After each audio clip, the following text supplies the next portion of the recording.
நமது மீட்பரும் கர்த்தராகிய இயேசு கிறிஸ்துவ நாமத்தினாலே இரக்கமும் உங்கள் அனைவரோடும் இருக்கட்டும். கடந்த 2 வாரங்களாக தேவ சமாதானம் அப்படின்ற தலைப்புல வசனங்கள தியானிச்சோம். இந்த வாரமும் கூட அதே தலைப்புல தான் நம்ம வசனங்கள தியானிக்க இருக்கிறோம். இன்னைக்கு பைபிள் ஸ்டடிக்கு போறதுக்கு முன்பாக கடந்த 2 வாரங்களா என்ன பார்த்தோன்ற விஷயத்த ஒரு ரீகேப் மாரி பண்ணிட்டு, நம்ம இந்த வாரத்தோட இந்த செய்திய முடிச்சுக்கலாம். வாசிப்போம். யோவான் 14ஆம் அதிகாரம் வசனம் 27. ஜான் 14:27. சமாதானத்தை உங்களுக்கு வைத்து போகிறேன், என்னுடைய சமாதானத்தையே உங்களுக்கு கொடுக்கிறேன். உலகம் கொடுக்கிற பிரகாரம் நான் உங்களுக்கு கொடுக்கிறதில்லை. உங்கள் இருதயம் கலங்காமலும் பயப்படாமலும் இருப்பதாக. ஆமென். ஆமென். கர்த்தராகிய இயேசு கிறிஸ்து உங்களுக்கும் எனக்கும் கொடுத்த ஒரு பெரிய கிஃப்ட். அவர் தந்த நம்ம சமாதானமாக இருக்கிறது.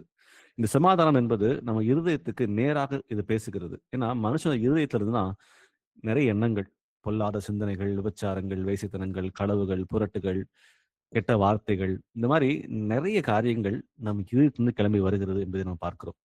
இப்போ ஆண்டவர் இந்த வசனத்துல டைரக்ட்டா நம்ம இருதயத்துக்கே பேசுறார். உலகம் கொடுக்கிற பிரகாரம் நான் உங்களுக்கு கொடுக்கிறதில்லை. உங்கள் இருதயம் கலங்காமலும் பயப்படாமலும் இருப்பதாக. ஏன்னா அந்த இருதயம் எப்பேற்பட்டதாக இருக்குதுன்னு பார்க்கும் பொழுது, எப்ப பார்த்தாலும் பயம், எதை குறிச்சோ ஒரு கவலை, ஒரு கலக்கம். அந்த கவலைகளுக்கு எல்லையே இல்ல. நடக்காத காரியங்கள 2 வருஷம் கழிச்சோ, 3 வருஷம் கழிச்சோ, 5 வருஷம் கழிச்சோ நடக்கப் போற காரியங்கள குறிச்சு இன்றைக்கே கவலைப்பட்டு கொண்டு இருக்கு இருதயம் தான் நம்ம எல்லாருடைய இதயமாக இருக்குது. ஆண்டவர் சொல்றாரு, "சமாதானத்தை உங்களுக்கு வைத்துப் போகிறேன். என்னுடைய சமாதானத்தையே உங்களுக்கு கொடுக்கிறேன்" அப்படின்னு சொல்றாரு. நம்ம எல்லாருக்கும் இயேசு கிறிஸ்துவுக்குள்ள மீண்டுமாக ஜனிப்பிக்கப்பட்ட பிள்ளைகளாக இருக்கிற எல்லாருக்கும் தேவன் தன்னுடைய சமாதானத்தை கொடுத்திருக்கிறார். அந்த சமாதானம் என்பது ஏதோ டெம்பரவரியான ஒரு ஃபிக்ஸ் இல்ல. ஏதோ இன்ஸ்டன்ட்டா அது செல்கிற காரியம் இல்லை. இயேசு கிறிஸ்து வெளிப்படுகிற நாள் பரியந்தம் என்றென்றைக்கும் கூட நம்மோடு இருக்கிற அந்த தெய்வீக சமாதானம் அப்படின்னு பார்க்கிறோம். அந்த சமாதானம் நமக்கு கொடுக்கப்பட்ட பிறகு அந்த சமாதானத்தை பிரதிபலிக்கிற பிள்ளைகளாக, அதுக்கு ஸ்தானாவதிகளாக நம்ம ஒவ்வொருவரையும் கர்த்தராகிய இயேசு கிறிஸ்து ஏற்படுத்தியிருக்கிறார். ஆனா இந்த வாழ்க்கையில நம்ம வாழ்ந்து கொண்டிருக்கும் பொழுது நமக்கு அந்த சமாதானத்தை குலைக்கக்கூடிய காரியங்கள் நிறைய இருக்குது. ஒண்ணு நம்ம வேலையாக இருக்கலாம், இல்ல உறவினர்களாக இருக்கலாம், இல்ல ஏதோ ஒரு ஃபியூச்சரை குறிச்சு ஒரு பயமாக இருக்கலாம், இல்ல ஆவிக்குரிய வாழ்க்கையில நிறைய போராட்டங்கள் மூலமாக நமக்கு அந்த சமாதானம் இல்லாம போகலாம். நிறைய காரியங்கள் இருக்குது. கடந்த வாரங்கள்ல சில காரியங்கள பார்த்தோம். அத முதல்ல நம்ம என்ன புரிஞ்சுட்டோம் அப்படின்னா, இயேசுவின் சமாதானம் வெர்சஸ் உலகம் தருகிற சமாதானம். 2ம் வேற வேற. இந்த உலகம் தருகிற சமாதானம் அது ரொம்ப ரொம்ப டெம்பரவரி. அது இன்னைக்கு இருக்கும், நாளைக்கு இருக்கவே இருக்காது. ஆனா தேவன் தருகிற சமாதானம் அது என்றென்றைக்கும் நம்முடைய கூட இருக்கும் என்பதுல எந்த ஒரு சந்தேகமும் வேண்டாம். அப்போ வாசிக்கலாம். பிலிப்பியர்ல 4ஆம் அதிகாரம் வசனங்கள் 6 முதல் 7 வரை. Philippians 4:6-7. நீங்கள் ஒன்றுக்கும் கவலைப்படாமல் எல்லாவற்றையும் குறித்து உங்கள் விண்ணப்பங்களை ஸ்தோத்திரத்தோடே கூடிய ஜெபத்தினாலும் வேண்டுதலினாலும் தேவனுக்கு தெரியப்படுத்துங்கள். அப்பொழுது எல்லா புத்திக்கும் மேலான தேவ சமாதானம் உங்கள் இருதயங்களையும் உங்கள் சிந்தனைகளையும் கிறிஸ்து இயேசுவுக்குள்ளாக காத்துக்கொள்ளும். ஆமென். ஆமென். இந்த வசனத்தை பிரேக் டவுன் பண்ணுவோம். ஆண்டவர் சொல்றாரு முதல்ல, நீங்கள் ஒன்றுக்கும் கவலைப்படாமல். ஏன்னா மனுஷனுடைய வாழ்க்கை கவலையிலேயே போகுது. கர்த்தர் கொடுத்த சமாதானத்தை நம்ம புரிஞ்சுகிட்டு அதன்படி வாழ விடாம நம்ம கவலைகள் மேலோங்கி இருப்பதனால் அந்த கவலைகள் நம்மை அதை எக்ஸ்பீரியன்ஸ் பண்ண விடாம தடையாக இருக்கிறது. அதான் ஆண்டவர் சொல்றாரு, நீங்கள் ஒன்றுக்கும் கவலைப்படாமல். லெட் நாட் த வரி கண்ட்ரோல் யுவர் லைஃப்.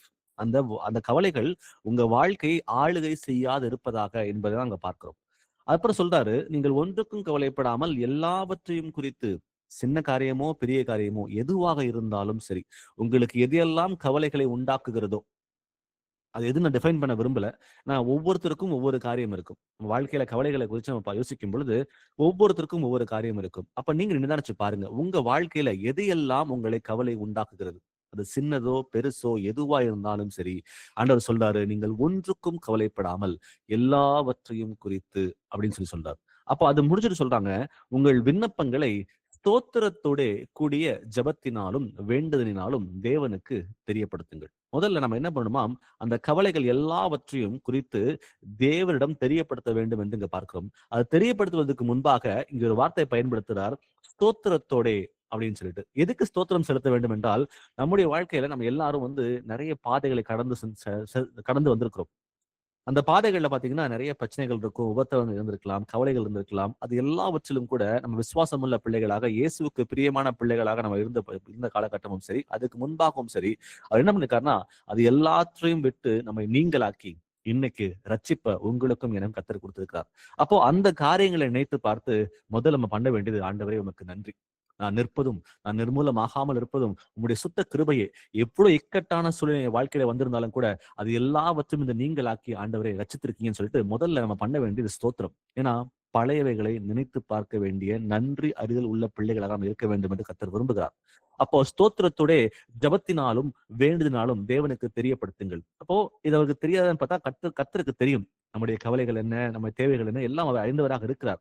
அப்ப ஆனாலும் கூட அவர் விரும்புகிறது என்னன்னா, அவருக்கு ஜெபத்தின் மூலமாக அதை தெரியப்படுத்த வேண்டும் என்று கர்த்தர் விரும்புகிறார். ஏனென்றால் அப்பதான் நாம் அவருடைய பிள்ளைகளாக அவரை சார்ந்திருப்போ அந்த எண்ணங்கள் நமக்கும் வருகிறது. அவர் அதை புரிஞ்சுக்கவும் செய்கிறார். அதை சொல்லி முடிச்சு சொல்றாரு, அப்பொழுது எல்லா புத்திக்கும் மேலான தேவ சமாதானம் உங்கள் இருதயத்தையும் உங்கள் சிந்தைகளையும் கிறிஸ்து இயேசுக்குள்ளாக காத்துக்கொள்ளும். அப்ப அவரிடம் தெரியப்படுத்தின பிறகு நமக்கு மிச்சம் இருக்கிறது சமாதானம் தான். ஏனென்றால் அவர் நம்முடைய வாழ்க்கையை ஆளுகை செய்கிறார். நமக்கு தேவையானதை தந்து கவலைகளிலிருந்து நீங்களாக்கி நம்ம ரட்சிக்கிற தேவனாக இருக்கிற மாதிரி பார்க்கிறோம். இப்ப இந்த உலகம் தருகிற சமாதானம் டெம்பரவரியா இருக்கு. ஆனா தேவன் தருகிற சமாதானம் அது என்றென்றைக்கும் நிலைத்திருக்குது பார்க்கிறோம். அடுத்ததா வாசிப்போம். ரெண்டாவதா போன வாரம் பார்த்த தலைப்பு நிலையான சமாதானம். இயேசு கிறிஸ்துவுக்குள்ள நமக்கு ஒரு நிலையான சமாதானத்தை அவர் வைத்து போயிருக்கிறார். அது அன்ஷேக்கபிள், அந்த அன்ஷேக்கபிளான ஒரு பீஸ். அது குறித்து வாசிக்கும் பொழுது யோவான் 15ஆம் அதிகாரம் வசனம் 4 வாசிக்கலாம். ஜான் 15:4. என்னில் நிலைத்திருங்கள், நானும் உங்களில் நிலைத்திருப்பேன். கொடியானது திராட்சை செடியில் நிலைத்திராவிட்டால் அது தானாய் கனி கொடுக்க மாட்டாதது போல நீங்களும் என்னில் நிலைத்திராவிட்டால் கனி கொடுக்க மாட்டீர்கள். ஆமேன். ஆமேன். அப்போ கர்த்தர் தருகிற அந்த நிலையான சமாதானத்திலே நீங்களும் நானும் நிலைத்திருக்க வேண்டும் என்றால் அவர் ரொம்ப கிளியரா சொல்றாரு, என்னில் நிலைத்திருங்கள், நானும் உங்களில் நிலைத்திருப்பேன்.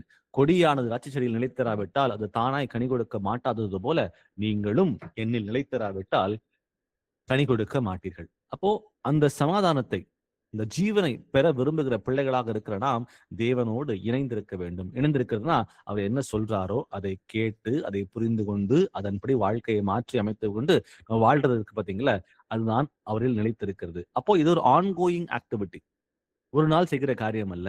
நம்ம எப்போ நம்மை நாமே இயேசு கிறிஸ்துவ ஒப்பு கொடுத்து என்னுடைய ஆவி ஆத்துமா சரீரத்தோட ஒப்பு கொடுக்கிறேன் ஆண்டவரே அப்படின்னு சொல்லிட்டு நம்ம ஞானஸ்நானத்தின் மூலமாக நம்ம உடன்படிக்கை செய்தோமோ அந்த நாள் முதற்கொண்டு இயேசு கிறிஸ்து வெளிப்படுகிற நாள் மட்டுமாக நாம் செய்கிற எல்லா காரியங்களையும் கர்த்தருக்கு பிரியமான பிள்ளைகளாக நம்ம வாழ வேண்டும் என்றே அவர் விரும்புகிறார். அப்போ நாம் கனி கொடுக்க வேண்டும் என்றால் தேவனோடு இணைந்திருந்தா மட்டும்தான் நம்மளால கனி கொடுக்க முடியும். நான் தனியா இருந்து கனி கொடுப்பேன் அப்படின்றத நம்மளால ஒருபோதும் அதை செய்ய முடியவே முடியாதுன்றத சென்ற வாரத்துல 2ஆம் தலைப்பா நம்ம பார்த்தோம். 3ஆவதா பார்த்த தலைப்பு என்னன்னா, பதட்டத்தை வெல்ல வேண்டும். நம்ம எல்லார் வாழ்க்கையிலும் ஏதோ ஒரு ஆங்ஸைட்டி இருக்கு. எதை குறிச்சாது ஏதோ ஒரு பதட்டமான ஒரு சூழ்நிலை, அதன் மூலமாக இருதயம் கலங்குகிறது. ஆனா அது கலங்க வேண்டாம் அப்படின்னு ஆண்டவர் விரும்புகிறார். அதை குறித்து பார்த்த பொழுது சென்ற வாரத்துல மத்தேயு 6ஆம் அதிகாரம் வசனம் 25 வாசிச்சோம். அதை வாசிக்க கேட்போம். இப்போ Matthew 6:25.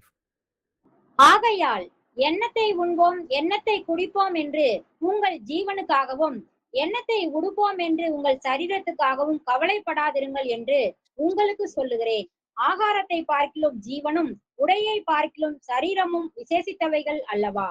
ஆமென். சோ மனுஷன் ஏதாவது ஒரு விஷயத்தை குறிச்சு ஒரு பதட்டம் இருக்கு. அவன் என்ன பண்ண போறான் அடுத்தது? ஏன்னா அவனோட பிசிக்கல் நீட்ஸ், வாழ்க்கையில எவ்வளவு தேவைகள் நமக்கு எல்லாருக்கும் இருக்குது. அப்போ அந்த பிசிக்கல் நீட்ஸை குறிச்சு நம்முடைய கவலைகள் அது அளவே இல்லை. அது என்றென்றைக்கும் இருந்து கொண்டு இருக்கிறது. ஆனா ஆண்டவர் சொல்றாரு, எண்ணத்தை உண்போம், எண்ணத்தை குடிப்போம், எண்ணத்தை உடுப்போம் என்று உங்கள் ஜீவனுக்காகவும் சரீரத்துக்காகவும் கவலைப்படாதிருங்கள். இதெல்லாம் உங்களுக்கு தேவை என்பதை பரமபிதா அறிந்திருக்கிறார் என்பதை வாசிக்கிறோம். அப்போ இதெல்லாம் அஞ்ஞானிகள் நாடி தேடுகிறார்கள். ஆனா நம்ம தேவனாகிய கர்த்தருடைய பிள்ளைகளாக இருக்கும் பொழுது நாம் அதை குறித்து பதட்டப்படவோ கவலைப்படவோ தேவையில்லை. ஏனென்றால் இதெல்லாம் நமக்கு கர்த்தர் கொடுப்பதற்கு அவர் வல்லவராக இருக்கிறார். ஆனா அவர் மேல் நம்பிக்கை வைக்கும் பொழுது எல்லாம் நமக்கு சேருன்றதை பார்க்கிறோம். இதுதான் நம்ம சென்ற வாரத்துல 3ஆவது பார்த்த தலைப்பு. அடுத்து என்ன பார்த்தோம்னா, பயத்தை மேற்கொள்ள வேண்டும் என்ற காரியத்துல சில வசனங்களை வாசிச்சோம். வாசிப்போம். 2 தீமோத்தேயு 1ஆம் அதிகாரம் வசனம் 7. 2 Timothy 1:7. தேவன் நமக்கு பயமுள்ள ஆவியை கொடாமல் பலமும் அன்பும் தெளிந்த புத்தியும் உள்ள ஆவியையே கொடுத்திருக்கிறார். ஆமேன். இப்ப கிறிஸ்துவ வாழ்க்கை என்பது ஒரு பயமில்லாத ஒரு வாழ்க்கை. திரும்ப ரெஜிஸ்டர் பண்றேன். கிறிஸ்துவ வாழ்க்கை என்பது ஒரு பயமில்லாத ஒரு வாழ்க்கை. இதுதான் கர்த்தர் விரும்புகிறார். என்றால் நம்ம கிட்ட இருக்கிற ஆவி ஒரு பலவீனம் உள்ள ஒரு ஆவி அல்ல, அது தேவனுடைய ஆவியாக இருக்கிறது. அவர் சொல்றாருங்க ரொம்ப தெளிவாக, தேவன் நமக்கு பயமுள்ள ஆவியை கொடாமல் பலமும் அன்பும் தெளிந்த புத்தி உள்ள ஆவியே கொடுத்திருக்கிறார். அப்போ ஒரு பயத்துக்குரிய காரியங்கள் ஒருபோதும் தேவனிடமிருந்து வருவது அல்ல. அது சத்துருவிடமிருந்து வருகிற காரியங்களாக இருக்கிறது. ஏனென்றால் தேவன் நமக்கு தந்திருக்கிறது பயமுள்ள ஆவியை அல்ல, பலமுள்ள ஒரு ஆவியை கொடுத்திருக்கிறார். அப்போ அந்த பலமுள்ள ஆவியை பெற்றுக்கொண்ட பிள்ளைகளாக நாம் இன்னும் அதிலே வளர்கிற பிள்ளைகளாக மாற வேண்டும் என்று பார்க்கிறோம். ஏன்னா அது இருக்கிறது, நம்ம எல்லாருக்குமே இருக்குது. ஆனா அதை உள்ளே வைத்துக்கொண்டு நம்ம வந்து ஒரு பிரயோஜனம் யூஸ் பண்ணாம இருக்கிற பிள்ளைகளாக இல்லாம, நம்ம அதை பயன்படுத்தி அது பயிற்சியினால் முயற்சி செய்து நம்ம வந்து அதை புரிஞ்சுக்கிட்டு பிராக்டிஸ் மூலமாக நம்ம இன்னும் தைரியத்துல வளரணும்னு சொல்லி கர்த்தர் விரும்புகிறார். அப்போ எப்பெல்லாம் பயம் உண்டாகிறதோ அப்ப நீங்க வந்து சொல்லணும், ஆண்டவர் எனக்கு பயமுள்ள ஆவியை கொடுக்கவில்லை, எனக்கு பலமும் அன்பும் தெளிந்த புத்தி உள்ள ஆவியை கொடுத்திருக்கான்னு சொல்லிட்டு எப்பெல்லாம் நமக்கு தேவ சமாதானம் குலைக்கப்படுகிறதோ இந்த பயத்தின் மூலமாக இந்த வார்த்தைகளை இப்ப நான் வாசிச்ச 2 தீமோத்தேயு 1:7 நம்ம பயன்படுத்தும் பொழுது அந்த பயம் நம்மை விட்டு நீங்களாகும். ஏனென்றால் தெய்வீக சமாதானம் நம்மை ஆட்கொள்ளும் என்று பார்க்கிறோம். அடுத்ததா நம்ம பார்த்தது வந்து பாவ மன்னிப்பும் ஒப்புரவாகுதலும். ஏன்னா நம்ம எல்லாரும் சமாதானத்துக்குரிய பிள்ளைகளாக வாழ வேண்டும் என்று கர்த்தர் விரும்புகிறார். அதை நம்ம பார்க்கிறோம். அப்போ எங்கெல்லாம் நம்ம பாவம் இருக்குது நம்ம வாழ்க்கையில, அந்த பாவத்தின் மூலமாக முதல்ல ஒப்புரவாக வேண்டும். யார்கிட்டன்னு பார்க்கும்பொழுது முதல்ல தேவனிடம், 2வதாக மனுஷனிடம். அப்ப மனிதனிடமும் தேவனிடமும் நம்ம வந்து பாவங்களை வந்து அறிக்கையிட்டு ஒப்புரவாக வேண்டும் என்று அவர் விரும்புகிறார். எபேசியர்ல 2:14 வாசிக்க கேட்போம். எபேசியர் 2:14. எப்படி எனில் அவரே நம்முடைய சமாதான காரணராகி இரு திறத்தாரையும் ஒன்றாக்கி பகையாக நின்ற பிரிவினையாகிய நடிச்சுவரை தகர்த்து. ஆமேன். ஆமென். அவரே நம்முடைய சமாதான காரணராகி. ஏன்னா நமக்கும் தேவனுக்கும் ஒரு சம்பந்தமும் கிடையாது. அக்காலத்திலே கிறிஸ்துவை சேராதவர்களும் இஸ்ரவேலுடைய காணியாட்சிக்கு புறம்பானவர்களும் வாக்குத்தத்தத்தின் உடன்படிக்கைக்கு அந்நியரும் நம்பிக்கையற்றவர்களும் தேவன் அற்றவர்களுமாய் இருந்து என்று நினைத்துக் கொள்ளுங்கள். அப்போ நமக்கு தேவன் இல்லை, நம்பிக்கை இல்லை, நரகத்துக்காக நியமிக்கப்பட்ட ஜனங்களாக இருந்த நீங்களும் நானும் அவர் என்ன பண்ணார்னா இயேசு கிறிஸ்துவின் மூலமாக அவரே நம்முடைய சமாதான காரணராகி இருதரத்தாரையும் ஒன்றாக்கி பகையாகி நின்ற பிரிவினையாகி நடுசுவரை தகர்த்தார் என்று பார்க்கிறோம். அப்போ இன்றைக்கு அவரை நம்ம நோக்கி, அப்பா பிதாவே, நம்பிக்கை இல்லாமல் தேவன் இல்லாமல் இருந்த உங்களையும் என்னையும் இன்றைக்கு அவர் அப்பா பிதாவே என்று கூப்பிட பண்ணுகிற அந்த புத்திர சுவிகாரத்தின் ஆவியை அவர் கொடுத்திருக்கிறார். அப்போ அது எப்படின்னா முதல்ல மனம் திரும்புதலோட நாம் மனம் திரும்பி நம் பாவங்களை அறிக்கையிட்டு கர்த்தராக இயேசு கிறிஸ்து சொந்த ரட்சகராக ஏற்றுக்கொள்ளும் பொழுது நமக்கு விரோதமாக இருந்த எல்லா கையெழுத்துக்களையும் கர்த்தராக இயேசு கிறிஸ்து குலைத்து போட்டார் என்று பார்க்கிறோம். அப்போ இதன் மூலமாக முதல்ல என்ன பண்றோம்னா தேவனோட ஒப்புரவாகிறோம். 2வதாக நமக்கு விரோதமாக இல்ல மற்றவர்கள் நமக்கு விரோதமாக செய்த காரியங்களை நினைவு கூர்ந்து அந்த பாவங்கள் எதுவா இருந்தாலும் சரி எல்லாவற்றையும் மன்னித்து ஜனங்களோடும் ஒப்புரவாக வேண்டும் என்று நாம் எல்லாரும் அழைக்கப்பட்டிருக்கிறோம். அந்த சமாதானத்திற்குரிய வழியை தேர்ந்தெடுத்துக்கிற பிள்ளைகளாக நம்ம மாறும் பொழுது நம் வாழ்க்கையில் சமாதானம் மிஞ்சும். இதை நம்ம செய்யாம, ஆண்டவரே நான் வந்து தேவனை மட்டும் ஒப்புரவாக்கிறேன், மனுஷர் ஒப்புரவாக மாட்டேன்னு நம்ம நினைச்சுக்கிட்டு ஒப்புரவாகாமலே இருந்தோம்னா நம்ம வாழ்க்கையில அந்த தேவன் தருகிற சமாதானத்தை ருசி பார்க்க முடியவே முடியாதுன்றதை நம்ம புரிந்து கொண்டிருக்கிற பிள்ளைகளாக நமக்கு விரோதமாக யார் எந்த பாவம் செய்திருந்தாலும் அவர்களை மன்னித்து அவர்களோடு ஒப்புரவாக வேண்டியது நம்முடைய கடமை. அப்பொழுது நாம் தெய்வீக சமாதானம் ருசி பார்க்க முடியும். அடுத்ததா நம்ம பார்த்தது வந்து துன்பங்கள் வந்தாலும் சோதனைகள் வந்தாலும் அதன் மத்தியில் நாம் சமாதானமாக இருக்க வேண்டும். அந்த சமாதானத்தையும் கர்த்தர் நமக்கு தருகிறார். வாசிப்போம் யோவான்ல 16:33. John 16:33. என்னிடத்தில் உங்களுக்கு சமாதானம் உண்டாயிருக்கும் பொருட்டு இவைகளை உங்களுக்கு சொன்னேன். உலகத்தில் உங்களுக்கு உபத்திரவம் உண்டு, ஆனாலும் திடன் கொள்ளுங்கள், நான் உலகத்தை ஜெயித்தேன் என்றார். ஆமென். உலகத்துல உங்களுக்கு உபத்திரவம் இல்ல, உங்களுக்கு பிரச்சனைகள் இல்லைன்னு சொல்லி கர்த்தர் சொல்லவே இல்லை. அவர் சொல்லுகிறார், உங்களுக்கு சமாதானம் உண்டாயிருக்கும் பொருட்டு இவைகளை உங்களுக்கு சொன்னேன். உலகத்தில் உங்களுக்கு உபத்திரவம் உண்டு, ஆனாலும் திடன் கொள்ளுங்கள், நான் உலகத்தை ஜெயித்தேன். அப்போ இந்த உபத்திரவங்கள் இந்த பிரச்சனைகள் வந்து அல்டிமேட் இல்ல, இது ஃபைனல் கிடையாது, இது வந்து இறுதி இல்லை. அது வந்தாலும் கூட அதோட சேர்ந்து நம்மால அது வந்தாலும் அதன் மத்தியில நமக்கு சமாதானத்தை தந்து கர்த்தர் நம்மை ரட்சிக்க அவர் வல்லவராக அவர் இருக்கிறார். அப்போ தேவன் எல்லாவற்றுக்கும் மேலாக இருக்கிறார். அப்ப இந்த பிரச்சனைகள் வந்தாலும் கூட அதிலிருந்து மாற்றி நமக்கு தெய்வீக சமாதானத்தை கர்த்தர் உண்டு பண்ண அவர் வல்லவராக இருக்கிறார் என்பதை நம்ம பார்க்கிறோம். அப்போ இந்த சமாதானமும் சரி பிரச்சனைகளும் சரி ஒன்றோடு ஒன்று இணைந்துதான் இருக்கு. அதான் ஆண்டவர் சொல்றாரு, உலகத்துல உங்க உபத்திரவம் உண்டு, ஆனால் திடன் கொள்ளுங்கள், நான் உலகத்தை ஜெயித்தேன். அவ பிரச்சனையே இல்லாம சமாதானம் எப்ப நம்ம யாரும் சொல்ல முடியாது.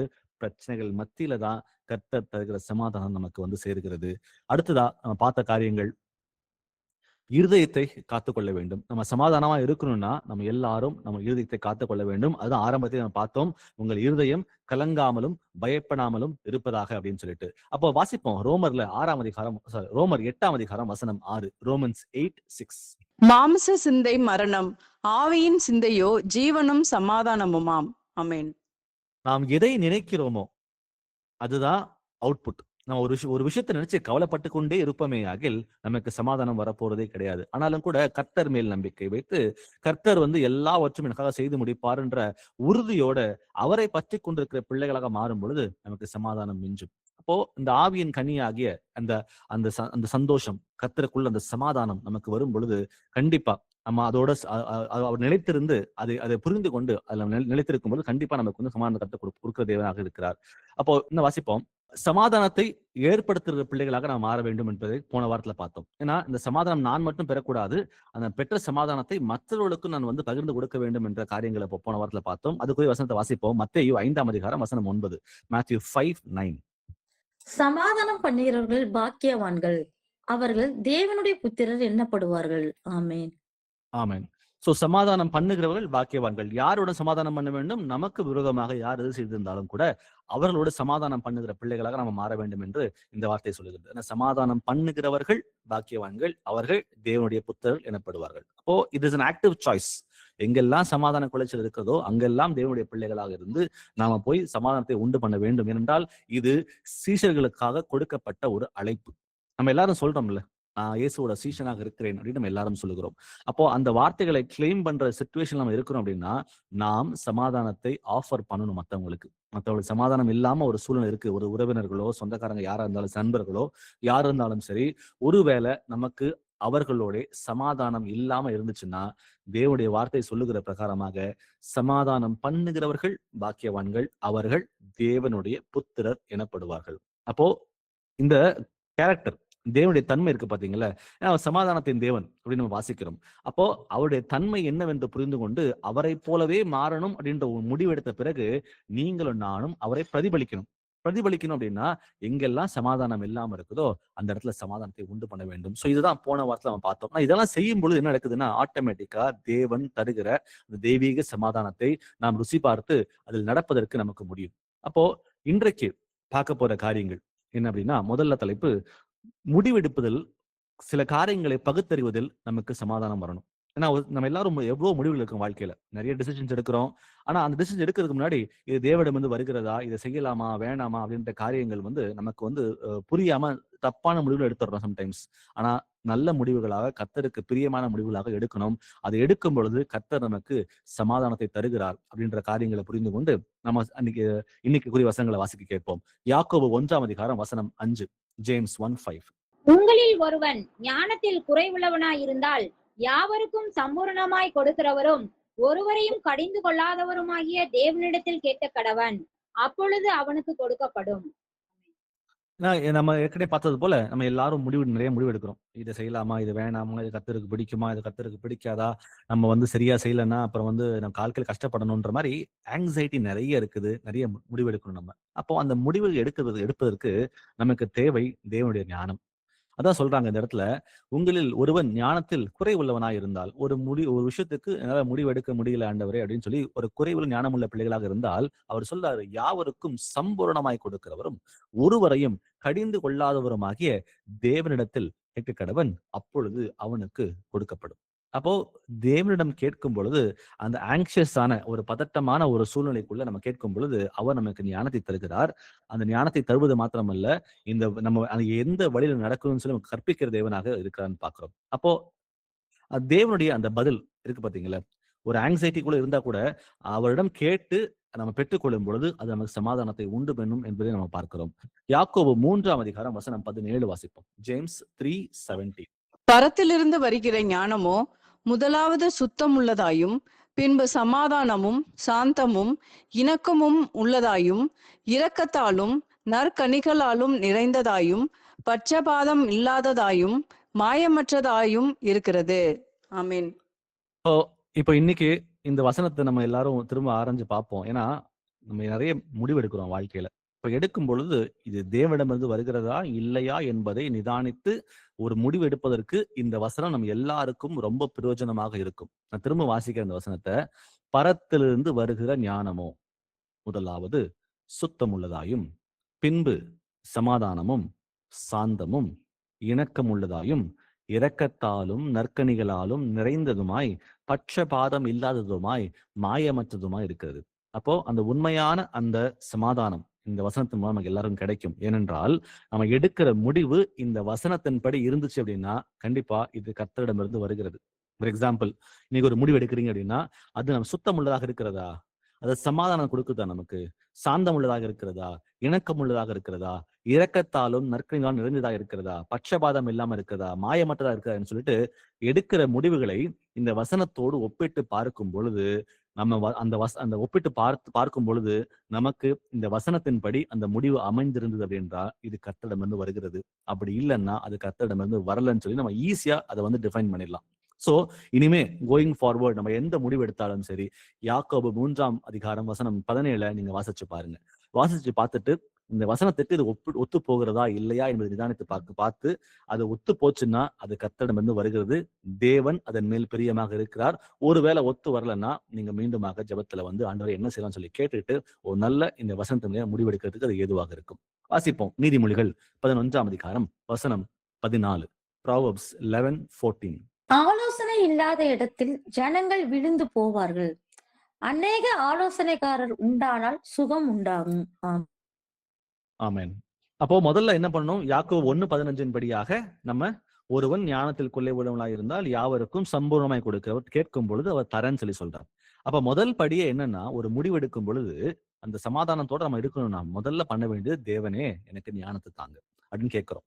ரெண்டாவதா யாக்கோபு 3:17 என்ன சொல்லுச்சு அப்படின்னா, பரத்திலிருந்து வருகிற ஞானம் சுத்தமாயும் சமாதானமும் சாந்தம் இணக்கமுள்ளதாயும் இரக்கத்தாலும் நற்கனிகளாலும் நிறைந்ததாயும் பட்சபாதம் இல்லாமல் மாயமற்றதா இருக்குன்னு சொல்லிட்டு நம்ம பகுத்தறிந்து பார்க்கிறோம் சில காரியங்களை. இது மாத்திரமல்ல, அடுத்தது ஆண்டவர் என்ன சொல்றாருன்னா, நீதிமொழிகள் 11:14 படியாக ஆலோசனை இல்லாத இடத்தில் ஜனங்கள் விழுந்து போவார்கள், அநேக ஆலோசனைக்காரர் உண்டானால் சுகம் உண்டாகும். அப்போ அடுத்தது நீங்க என்ன பண்ணணும் அப்படின்னா, ஆலோசனைக்குள்ள வாங்க. யார்கிட்ட? ஆவியில நிறைந்த ஒரு சகோதரனிடமோ ஒரு சகோதரியிடமோ. ஏன்னா மாம்சத்துல போய் கேட்கலாம். மாம்சத்தில் நமக்கு ஆலோசனை கொடுப்பதற்கு நிறைய பேர் இருக்கிறாங்க. அது எப்பொழுதுமே தவறாக தான் போய் முடியுமே தவிர நமக்கு சரியாக முடிய வாய்ப்பே கிடையாது. அப்ப நம்ம என்ன பண்ணணும்னா, ஆவியிலே ரொம்ப திரும்ப எம்பசைஸ் பண்றேன், தேவனுடைய ஆவினால் நிரப்பப்பட்ட சகோதரனோ சகோதரியோ நீங்க யாரு நீங்க பேசிட்டு இருக்கீங்களோ அவங்க கிட்ட நீங்க போன் பண்ணியோ நேர்ல உட்காந்துட்டோ நீங்க என்ன பண்ணுங்கன்னா ஆலோசனை கேளுங்க. இந்த முடிவு எடுக்கலான் இருக்கேன், இது எடுக்கலாமா வேண்டாமா, தேவனுடைய வசனத்தை வச்சு எனக்கு சொல்லுங்க. ஏன்னா அவர்களும் கூட மாம்சத்தின்படி ஆலோசனை கொடுக்காம இந்த வசனத்தின்படி இது சரியான முடிவாக இருக்கும், நீங்க எடுங்கன்னு சொல்லிட்டு உங்களுக்கு ஆலோசனை கொடுக்கிறது அது ரொம்ப நல்லதாக இருக்கும். அதான் ஆண்டவர் சொல்றாரு, அநேக ஆலோசனை.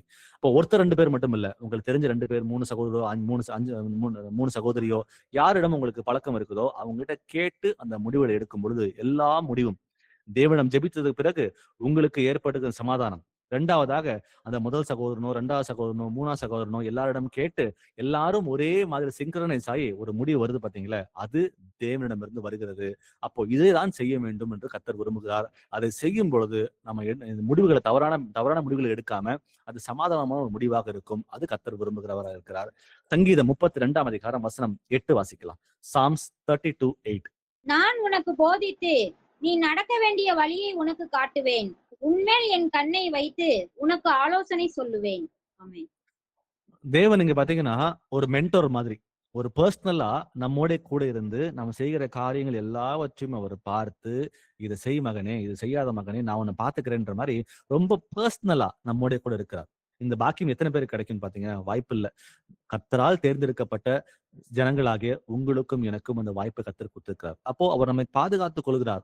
அவர் சொல்றது போல, நான் உனக்கு போதிக்கிறேன், நீ நடக்க வேண்டிய வழியை உனக்கு காட்டுறேன், உன் மேல் என் கண்களை வைக்கிறேன். பாத்தீங்கன்னா கண்களை வைக்கும்போது ரொம்ப பர்சனல். இப்போ பிள்ளைகள் வீட்டுல இருக்குது, அப்ப பிள்ளைகள் விளையாட போகுது, ஏதாவது காரியங்கள் செய்ய போகுதுன்னா அந்த பிள்ளைகள் எப்படி பெற்றோர்கள் கண்குத்தி பாம்பு மாதிரி பார்த்து கொண்டே இருக்கிறார்களோ, எங்க போறாங்க எங்க வராங்க, அவர் சேஃபா இருக்காங்களா இல்லையான்ற மாதிரி எப்படி பெற்றோர்கள் அந்த பிள்ளைகளை பார்த்துக் கொள்கிறார்களோ, அதற்கும் மேலாக தேவன் சொல்லுகிறார், உன் மேல் என் கண்களை வைத்து நானே உனக்கு ஆலோசனை சொல்வேன் அப்படின்னு சொல்றார். அப்போ தேவன் நமக்கு ஆலோசனை தரும் பொழுது அது சமாதானம் உள்ளதாக இருக்கிறது புரிஞ்சுக்க முடியுது. வாசிப்போம் ஏசாயா 30:21. ஐசையா 30:21. நீங்கள் வலதுபுறமாய் சாயும் போதும் இடதுபுறமாய் சாயும் போதும் வழி இதுவே, இதிலே நடவுங்கள் என்று உங்களுக்கு பின்னாலே சொல்லும் வார்த்தையை உங்கள் காதுகள் கேட்கும். ஆமென். ஆமென். இது உங்களுக்கும் எனக்கும் கிடைச்ச ஒரு பெரிய கிரேஸ். ஏன்னா தேவாதி தேவனுடைய பரிசுத்தமுள்ள ஆவியானவர் உங்களுக்குள்ளும் எனக்குள்ளும் வாசம் பண்ணுகிறார். இந்த உலகத்துக்கு மறைக்கப்பட்ட பரம ரகசியமே இதுதான். நமக்குள்ள தேவனுடைய ஆவி வாசமாக இருக்கிறது. ஏன்னா பழைய ஏற்பாட்டுல எல்லாருக்கும் கிடைக்காத ஒரு பெரிய ஸ்லாக்கியம் புதிய ஏற்பாட்டுல இருக்கிற உங்களுக்கும் எனக்கும் கொடுக்கப்பட்டிருக்கிறது. அப்போ அந்த பரிசுத்த ஆவியானவர் அவன் வசனங்களோடு நம்ம என்ன சொல்றாருன்னா, இடப்புறமோ வலப்புறமோ சாயும் பொழுது, ஒரு தவறான காரியங்கள் செய்யும் பொழுதோ இல்லை நன்மையான காரியங்களை செய்யும் பொழுதோ ரொம்ப தெளிவாக அவருடைய சத்தம் நமக்கு கேட்கும். அதை கேட்காம போகிறதுக்கு வாய்ப்பே இல்லை. அப்போ நமக்கு கேட்காம போகுது அப்படின்னா, ஒண்ணு நமக்கு இன்னும் டிசர்ன்மெண்ட் வரல. அவரு தான் பேசுறாரா, மாம்சம் தான் பேசுதா அப்படின்றத நம்மால பகுத்தறிய முடியாம நம்ம தடுமாறி கொண்டிருக்கிறோம். அதற்கும் கூட அவரிடமே நீங்க சரண்டர் ஆகி, ஆண்டவரே என்னால புரிஞ்சுக்க முடியல, நீங்க என்கிட்ட பேசுங்கன்னு சொல்லிட்டு நீங்க அவரிடம் கேட்கும் பொழுது அவர் நமக்கு சில காரியங்களை வெளிப்படுத்தி காட்டுகிறார். அதான் நம்ம இப்ப ஆரம்பத்துல வாசிச்சு பாத்தீங்களா, யாக்கோபு 3ஆம் அதிகாரம் வசனம் 17. அப்ப அந்த வசனத்தை நிதானிச்சு பாருங்க. நிதானிச்சு பார்த்துட்டு, ஆண்டவரே ஞானம் குறைவாக இருக்கிறது, ஞானத்தை கொடுங்கன்னு சொல்லிட்டு நம்ம அதே யாக்கோபுல 1ஆம் அதிகாரம் 5ல வாசிச்சோம். அதற்கு பிறகு ஆலோசனை கேளுங்க. கேட்ட பிறகு எது எல்லாமே ஒருமித்து ஒரு மனதாக வருகிறதோ அது கர்த்தரிடமிருந்து வருகிறதாக இருக்கிறது. ஒருபோதும் கர்த்தர் நம்ம தனியே விட மாட்டார். இந்த வசனம் சொல்வது போல, வலப்புறமோ இடப்புறமோ சாயும் பொழுது வழி இதுவே, இதிலே நடவுங்கள் என்று உங்கள் பின்னாலே சொல்லும் வார்த்தை உங்கள் காதுகள் கேட்கும். அது தீர்க்கமாக இருக்குது என்பதை புரிஞ்சுக்கிறோம். அடுத்ததா வாசிப்போம் 1 கொரிந்தியர்ல 14ஆம் அதிகாரம் வசனம் 33. 1 Corinthians 14:33. தேவன் கலகத்திற்கு தேவனாயிராமல் சமாதானத்திற்கு தேவனாய் இருக்கிறார். பரிசுத்தவான்களுடைய சபைகள் எல்லாவற்றிலும் அப்படியே இருக்கிறது. ஆமென். அப்போ நம்முடைய தேவன் எப்பேற்பட்ட தேவன்? கலகத்துக்கு தேவன் அல்ல, சமாதானத்துக்கு தேவன். அப்ப நீங்க ஒரு முடிவு எடுக்கிறீங்க இன்னைக்கு அப்படின்னா, அது கலகத்தை உண்டு பண்ணுகிறதா இல்லை சமாதானத்துக்கு உண்டு பண்ணுகிறதா? ஒண்ணுமே இல்ல, ஹஸ்பண்ட் ஒய்ஃப் 2 பேருக்கும் எடுத்துக்கீங்களேன். இப்போ ஒரு டிசிஷன் எடுக்க போறீங்க.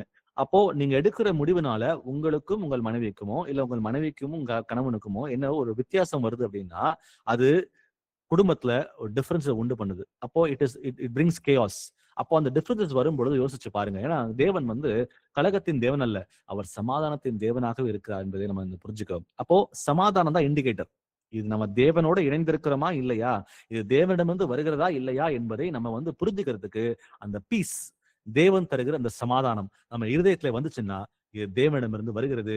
ஒருவேளை சமாதானம் இல்லாம ஒரு பதட்டமோ ஒரு ஆங்ஸைட்டியோ இல்ல ஒரு பயமோ ஒரு கலக்கமோ வருதுன்னா இது தேவனிடமிருந்து வரல என்பதை நம்ம புரிந்து கொள்கிற பிள்ளைகளாக மாற வேண்டும். அப்போ அடுத்ததா இன்னைக்கு பார்க்க போற தலைப்பு, ஆவிக்குரிய போராட்டத்தில் நம்ம எல்லாருக்கும் போராட்டம் உண்டு. நம்ம யாருக்கும் போராட்டம் இல்லாம இல்ல. முக்கியமா ஆவிக்குரிய போராட்டங்கள் நம்ம எல்லாருக்குமே உண்டு. அதன் மத்தியிலும் கூட கர்த்தர் நமக்கு சமாதானத்தை தருவேன்னு சொல்றார். வாசிப்போம் சங்கீதம் 91:1. Psalms 91:1. உன்னதமானவரின் மறைவில் இருக்கிறவன் சர்வ வல்லவருடைய நிழலில் தங்குவான். அப்போ தேவனோடு வாழ்கிறவர்களுக்கு ஒரு சமாதானம் கிடைக்குது. அவர் நம்மை அரவணைத்து அவருக்கு நமக்கு பாதுகாப்பை தருகிறவராக இருக்கிறார் என்பதை சங்கீதம் 91:1 ரொம்ப கிளியரா சொல்லுது. கடைசியா இங்க முடிக்கிற வார்த்தையை பாத்தீங்கன்னா தங்குவான் அப்படின்னு சொல்லிட்டு பார்க்கிறோம். அப்போ டுவெல்லிங், இங்கிலீஷ்ல டுவெல்லிங்னு சொல்றோம். அப்போ தேவனோடு சஞ்சரிக்கிற பிள்ளைகளாக அவரோடு என்றைக்கும் இருக்கும் பொழுது நமக்கு அந்த ரிலேஷன்ஷிப் என்னன்னா, அந்த உறவு, தேவனோட உறவு, அவரோட ஒன்றித்திருந்து அவர் செய்கிற காரியங்கள் என்ன, அவருக்கு என்ன காரியம் பிடிக்குமோ அதை புரிந்து கொண்டு அதை செயல்முறைப்படுத்துகிற பிள்ளைகளாக அந்த உறவு முறை, அந்த ரிலேஷன்ஷிப்போட என்னைக்கு நம்ம இருக்கிறோமோ அப்போ அவரோட சஞ்சரிக்கிறோம், நம்ம அவரோட தங்குகிற பிள்ளைகளாக இருக்கிறோம். அப்போ இது ஒன் டைம் ஆக்ட் இல்ல. நம்ம தினந்தோறும் செய்யும் பொழுது என்ன நடக்குதுன்னா, உன்னதமானவரின் மறைவில் இருக்கிறவன் சர்வ வல்லவருடைய நிழலில் தங்குவான். அதை நம்மை பாதுகாக்கிறார் அப்படின்னு பாக்குறோம். அப்ப ஆவிக்குரிய வாழ்க்கையில நமக்கு எந்த போராட்டங்கள் வந்தாலும் சரி, அவருக்கு பிரியமான காரியங்களை வாழ்க்கையில் நடப்பிக்கும் பொழுது கண்டிப்பா நமக்கு சமாதானம் உண்டு என்பதை நம்ம பார்க்கிறோம். ஒருவேளை இன்னைக்கு நம்ம வாழ்க்கையில சமாதானம் இல்லாம ஏதாவது இருக்குதா, ஆவிக்குரிய காரியங்கள்ல சமாதானம் இல்லாம இருக்குதான்றதை நினைச்சு பாருங்க. ஒருவேளை அப்படி இல்லாம இருந்துச்சுன்னா ஏதோ ஒரு விஷயத்துல நம்ம தேவனுக்கு பிரியம் இல்லாமல் சில காரியங்களை செய்து கொண்டிருக்கிறோம். அது என்ன என்பதை உணர்ந்த பிறகு அதற்கு பாவத்தை அறிக்கையிட்டு நீங்கள் மனம் திரும்பும் பொழுது இந்த வாக்கு உங்கள் அனைவருக்கும் பலிக்கும். உங்களுக்கு மாத்திரமல்ல, எனக்கும் சேர்த்துதான். எபேசியர் 6ஆம் அதிகாரம் வசனம் 11 வாசிக்கலாம். Ephesians 6:11. நீங்கள் பிசாசின் தந்திரங்களோடு எதிர்த்து நிற்க திராணி உள்ளவர்களாகும்படி தேவனுடைய சர்வாயுத வர்க்கத்தையும் தரித்து கொள்ளுங்கள். ஆமேன். ஆமேன். சோ நம்ம வந்து திக்கற்ற பிள்ளைகளாக கர்த்தர் விடவே இல்லை. பிசாசோட தந்திரங்களை எதிர்த்து நிற்பதற்கு நம்ம அனைவருக்கும் அவர் இந்த சர்வாயுத வர்க்கத்தை கொடுத்திருக்கார். அது என்ன நமக்கு தெரியும்? சத்தியம் என்னும் கச்சை, நீதி என்னும் மார்க்கமசம் அப்படின்னு பாத்தீங்கன்னா அந்த ஆர்மர் ஆஃப் காடை பத்தி நமக்கு சொல்லி கொடுக்கப்பட்டிருக்கு. அப்ப அதை தரித்துக் கொண்ட பிள்ளைகளாக நம்ம என்ன பண்ணணும்? நடக்கும் பொழுது சத்தியம் அறிவிக்க வேண்டிய சத்தியம் அறிவிக்க வேண்டிய இடத்துல சத்தியத்தை அறிவிச்சுட்டு நம்ம சமாதானத்தோட ரட்சிப்புக்கு காத்திருக்கிற பிள்ளைகளாக நம்ம இருக்க பட்சத்துல கண்டிப்பா நமக்கு பிசாசு எந்த தந்திரங்களை வந்து உண்டாக்கினாலும் அதை மேற்கொள்வதற்கு நமக்கு வந்து இந்த பலன் உண்டாகுகிறது பார்க்கிறோம். அப்போ அந்த ஆர்மர் ஆஃப் காட், அந்த சர்வாயுத வர்க்கம் இருக்கும் பொழுது நமக்கு சமாதானம் உண்டு என்பதையும் நம்ம புரிஞ்சுக்கிறோம். வாசிப்போம் ஏசாயா 54:17. ஐசாயா 54:17. உனக்கு விரோதமாய் உருவாக்கப்படும் எந்த ஆயுதமும் வாய்க்காதே போகும். உனக்கு விரோதமாய் நியாயத்தில் எழும்பும் எந்த நாவையும் நீ குற்றப்படுத்துவாய். இது கர்த்தருடைய ஊழியக்காரன் சுதந்திரமும் என்னால் உண்டான அவர்களுடைய நீதியுமாய் இருக்கிறது என்று கர்த்தர் சொல்கிறார். ஆமென். கர்த்தருடைய ஊழியக்காரரின் சுதந்திரம். உனக்கு விரோதமாய் உருவாக்கப்படும் எந்த ஆயுதமும் வாய்க்காதே போகும் அப்படின்னு பார்க்கிறோம். உனக்கு விரோதமாக நியாயத்தில் எழும்புகிற எந்த நாவையும் நீ குற்றப்படுத்துவாய்ன்னு பார்க்கிறோம். இந்த இடத்துல தேவன் நம்ம புரிஞ்சுக்க வேண்டியது வந்து we all have protection. தேவனுடைய பாதுகாப்பு நம்ம எல்லாருக்கும் இருக்குது. அந்த ஆவிக்குறி அந்த போராட்டத்தின் மத்தியில கூட தேவன் நம்மை பாதுகாக்கிறவர் இருக்கிறார். அப்போ நம்ம வந்து பிசாசு எவ்வளவுதான் நம்ம அட்டாக் பண்ணாலும் கூட நம்ம எல்லாவற்றிலும் வந்து நம்ம வந்து தப்பு வைப்பதற்கு தேவன் வல்லவராக இருக்கிறார். ஏனென்றால் இப்பதான் வாசிச்சோம் சங்கீதம் 91:1 நாம் அவருக்கு கீழ்ப்படிந்திருந்து அவருக்கு பிரியமான பிள்ளைகளா நடக்கும்போது உன்னதமானவரின் மறைவில் இருக்கிறவன் சர்வ வல்லவருடைய நிழலில் தங்குவான் அப்படின்னு பார்க்கிறோம். வாசிப்போம் 1 யோவான் 4:4. 1 John 4:4. பிள்ளைகளே, நீங்கள் தேவனால் உண்டாயிருந்து அவர்களை ஜெயித்தீர்கள். ஏனெனில் உலகத்தில் இருக்கிறவனிலும் உங்களில் இருக்கிறவர் பெரியவர். ஆமென். ஆமென். ரொம்ப பவர்ஃபுல்லான வசனம் இந்த வசனம். நமக்கு வந்து எப்பெல்லாம் நமக்கு வந்து ஆவிக்குரிய வாழ்க்கையில போராட்டங்கள் வருகிறதோ, இல்ல வேற எந்த போராட்டமா இருந்தாலும் சரி, நாம் பண்ண வேண்டிய இந்த வசனத்தை பயன்படுத்துகிற பிள்ளைகளாக மாறும் பொழுது நமக்கு ஒரு தைரியம் கிடைக்கும். ஏன்னா வசனம் சொல்லுது, நீங்கள் தேவனால் உண்டாயிருந்து அவர்களை ஜெயித்தீர்கள். ஏனெனில் உலகத்தில் இருக்கிறவனிலும் உங்களில் இருக்கிறவர் பெரியவர். அப்போ நம்ம கிட்ட இருக்கிற பரிசுத்த ஆவியானவர் எல்லாவற்றையும் விட பெரியவராக இருக்கிறார். இது very stronger than any kind of opposition.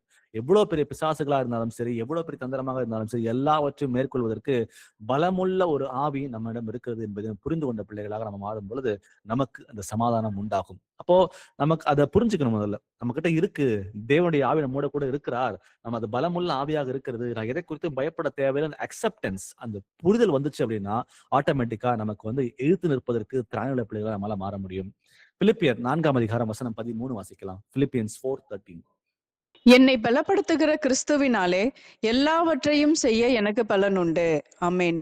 அப்போ உபத்திரவங்கள் மத்தியில, பிரச்சனைகள் மத்தியில நம்ம இருக்கும்போது கூட வசனம் சொல்லுகிறது, அந்த ஆவிக்குரிய போராட்டம் சொல்லிட்டு இருக்கிறோம். அதன் மத்தியில கூட வசனம் சொல்லுகிறது, என்னை பலப்படுத்துகிற கிறிஸ்துவினாலே எல்லாவற்றையும் செய்ய எனக்கு பலன் உண்டு. அப்போ எனக்கு பலவீனமாக இருக்கிறது, ஆவியில வந்து போராடி ஜெயிப்பதற்கு எனக்கு பலவீனமாக இருக்கிறது. அதன் மத்தியில கூட அவரிடம் உதவி கேட்கும் பொழுது அவரே நமக்கு உதவி செய்கிற தேவனாக இருக்கிறார் அப்படின்றத ரொம்ப தெளிவாக இங்க பார்க்கிறோம். அடுத்ததா பார்க்க போறது ஊழியத்திலும் சாட்சியுள்ள வாழ்க்கையிலும் சமாதானம். நம்ம எல்லாரும் ஊழியம் செய்ய அழைக்கப்பட்டிருக்கிறோம். அது மாத்திரமல்ல, ஒரு சாட்சியுள்ள வாழ்க்கையும் வாழ்ந்து காட்டணும் மற்றவங்க முன்னாடி. அதை பார்க்கும் பொழுதுதான் அவர்களும் மனம் மாறி வருவார்கள். அப்போ அதன் மத்தியிலும் நமக்கு சமாதானம் உண்டாகணும் என்றதை கர்த்தர் விரும்புகிறார். வாசிப்போம் மத்தேயு 28 வசனம் 19 முதல் 20 வரை. Matthew 28:19-20. ஆகையால் நீங்கள் புறப்பட்டு போய் சகல ஜாதிகளையும் சீசராக்கி பிதா குமாரன் பரிசுத்த ஆவியின் நாமத்தினாலே அவர்களுக்கு ஞானஸ்நானம் கொடுத்து, நான் உங்களுக்கு கட்டளையிட்ட யாவையும் அவர்கள் கை கொள்ளும்படி அவர்களுக்கு உபதேசம் பண்ணுங்கள்.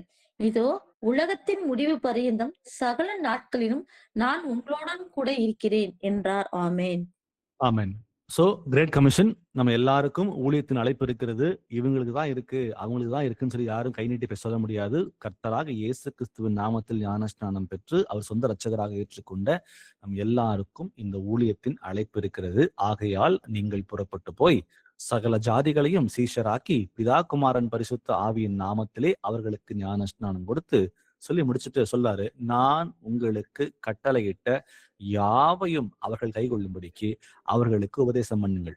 இதோ உலகத்தின் முடிவு பரியந்தம் சகல நாட்களிலும் நான் உங்களுடனே கூட இருக்கிறேன். அப்போ தேவன் நம்மோட கூட இருக்கிறார். அந்த ஊழியத்தின் பாதையில கர்த்தர் நம்மோட கூட அவர் இருக்கிறார். நம்ம தனியா இல்ல. அப்போ தேவனே நம்மோட கூட இருக்கும் பொழுது நமக்கு சமாதானம் இல்லாம அவர் விட போறதே இல்ல. அப்ப சம்டைம்ஸ் வந்து இந்த ஊழியத்துல வந்து கர்த்தர் என் கூட இல்லைன்னு சொல்லி நினைச்சுக்கிட்டு நம்ம சுயத்தை பயன்படுத்த ஆரம்பிச்சிட்டோம்னா சமாதானம் இல்லாம போயிடும். தேவன் நம்மோட கூட அவர் சொல்றாரு, நான் முடிவு பரியந்தம் கடைசி நாட்களிலும் உங்களை கூட இருக்கிறேன்னு சொல்லி சொல்றாரு. அப்போ எண்ட் ஆஃப் டேஸ் கடைசி வரைக்கும் அவர் நம்மோட கூட இருக்கிறார். இதை புரிந்து கொண்ட பிள்ளைகளாக நம்ம மாறும் பொழுது நம்முடைய கான்பிடன்ஸ் லெவல், நம்முடைய தைரியம் நமக்கு ஆட்டோமேட்டிக்கா பிறக்கும். அந்த தைரியத்தோடு நம்ம வந்து புறப்பட்டு போய் சொல்லும் பொழுது சொல்ற ஒவ்வொரு இடத்துலயும் சமாதானத்தோட பதட்டமே இல்லாம தேவனுடைய சத்திய சுவிசேஷத்தை பிரசங்கிப்பதற்கு நம்மால முடியுன்றதை பார்க்கிறோம். அப்போஸ்தலர் 1:8 வாசிக்கலாம். ஆக்ட்ஸ் 1:8. பரிசுத்த ஆவி உங்களிடத்தில் வரும்போது நீங்கள் பலன் அடைந்து எருசலேமிலும் யூதேயா முழுவதிலும் சமாரியாவிலும் பூமியின் கடைசி பரியந்தமும் எனக்கு சாட்சிகளாய் இருப்பீர்கள் என்றார். அப்போ உங்களோட தனிப்பட்ட ஒரு முயற்சினால, உங்களோட ஞானத்தினால இது நம்ம செய்ய முடியவே முடியாது. சத்தியத்தை வெளியே போய் அறிவிப்பதற்கு வந்து நம்முடைய பலன் நமக்கு ஒருபோதும் உதவி செய்ய போகிறதே இல்லை. நமக்கு 1000 வசனம் தெரியலாம், 100 வசனம் தெரியலாம், 10 வசனம் தெரியலாம், 1 வசனம் தெரியலாம். இதை வச்சுக்கிட்டு நம்மால வெளியே போய் தனிப்பட்ட முறையில சொல்லவே முடியாது. ஏனால் பேசுகிற நீங்கள் அல்ல, தந்தையின் ஆவியானவரே பேசுகிறார். நம்ம எவ்வளவு தெரிஞ்சாலும் சரி, எவ்வளவு ஞானமா இருந்தாலும் சரி, அந்த மத்தியில தேவன் அருளாவிட்டால் நம்மளால அந்த இடத்துல ஒன்னும் பேசவே முடியாது. ரொம்ப முக்கியமா இந்த இடத்துல பார்க்க வேண்டியது என்னன்னா, தேவனுடைய பரிசுத்த ஆவி அவர் நம்மோட கூட இருக்கிறார். அப்போ அவர் நம்மோட கூட இருந்து எங்க என்ன பேசணுன்ற காரியத்தை அவர் தான் நமக்கு வெளிப்படுத்துகிற தேவனாக இருக்கிறார். இது ஒருபோதும் மனுஷனுடைய சுய பலத்தினால வருவ காரியம் அல்ல. அது மாத்திரம் இல்ல, முதல்ல அவர் நமக்கு வந்து பலனை தருகிறார். கடைசி எங்க முடிக்கும் பொழுது என்ன சொல்றாங்கன்னா, எனக்கு சாட்சிகளாய் இருப்பீர்கள் அப்படின்னு சொல்லி பாக்குறோம். அப்போ அந்த பரிசுத்த ஆவியினால் ஏவப்பட்ட பிள்ளைகளாக இருக்கிற நம்முடைய வாழ்க்கை மற்றவர்களுக்கு முன்பாக சாட்சியுள்ள வாழ்க்கையாக இருக்க வேண்டும். ஆவியை பெற்ற பிறகு நான் சத்தியம் சொல்றேன்னு சொல்லிட்டு வெளியே போயிட்டு சத்தியத்தை சொல்லிட்டு வீட்டுக்குள்ளேயோ குடும்பத்திலேயோ இல்ல வெளியே நம்ம வந்து இருக்கிற இடத்துலயோ நமக்கு சமாதானம் இல்லாம நம்ம ஒரு சாட்சி உள்ள பிள்ளைகளாக இருக்காம இருந்தோம்னா நம்ம வந்து பெற்றதுக்கு வந்து பிரயோஜனமே இல்லை. ஏனென்றால் பரிசுத்தாய் வந்த பிறகு நாம் பலனடைகிறோம், மற்றவர்களுக்கு போய் சத்தியத்தை அறிவிக்கிறோம். அது மாத்திரமல்ல, நம்முடைய வாழ்க்கையும் மற்றவர்களுக்கு முன்பாக ஒரு சாட்சி உள்ள வாழ்க்கையாக இருக்க வேண்டும். நம்மை நாமே நிதானித்து அறிவோம். வாசிப்போம். லூக்கா 10 வசனம் 5 முதல் 6 வரை. லூக் 10:5-6. ஒரு வீட்டில் பிரவேசிக்கிற போது இந்த வீட்டுக்கு சமாதானம் உண்டாவதாக என்று முதலாவது சொல்லுங்கள். சமாதான பாத்திரன் அங்கே இருந்தால் நீங்கள் கூறின சமாதானம் அவனிடத்தில் தங்கும், இல்லாதிருந்தால் அது உங்களிடத்திற்கு திரும்பி வரும். ஆமென். சத்தியத்தை எப்படி அறிவிக்கணும், எப்படி ஆரம்பிக்கணும் சொல்லி கர்த்தர் சொல்லி கொடுக்குற இடத்துல லூக்கா 10 வசனம் 5 சொல்லுகிறது, ஒரு வீட்டில் பிரவேசிக்கும் பொழுது சத்தியத்தை அறிவிப்பதற்கு ஒரு வீட்டில் நாம் பிரவேசிக்கும் பொழுது என்ன பண்ணணுமாம், இந்த வீட்டுக்கு சமாதானம் உண்டாவதாக என்று முதலாவது சொல்லுங்கள். இதுதான் புரோட்டோகால்.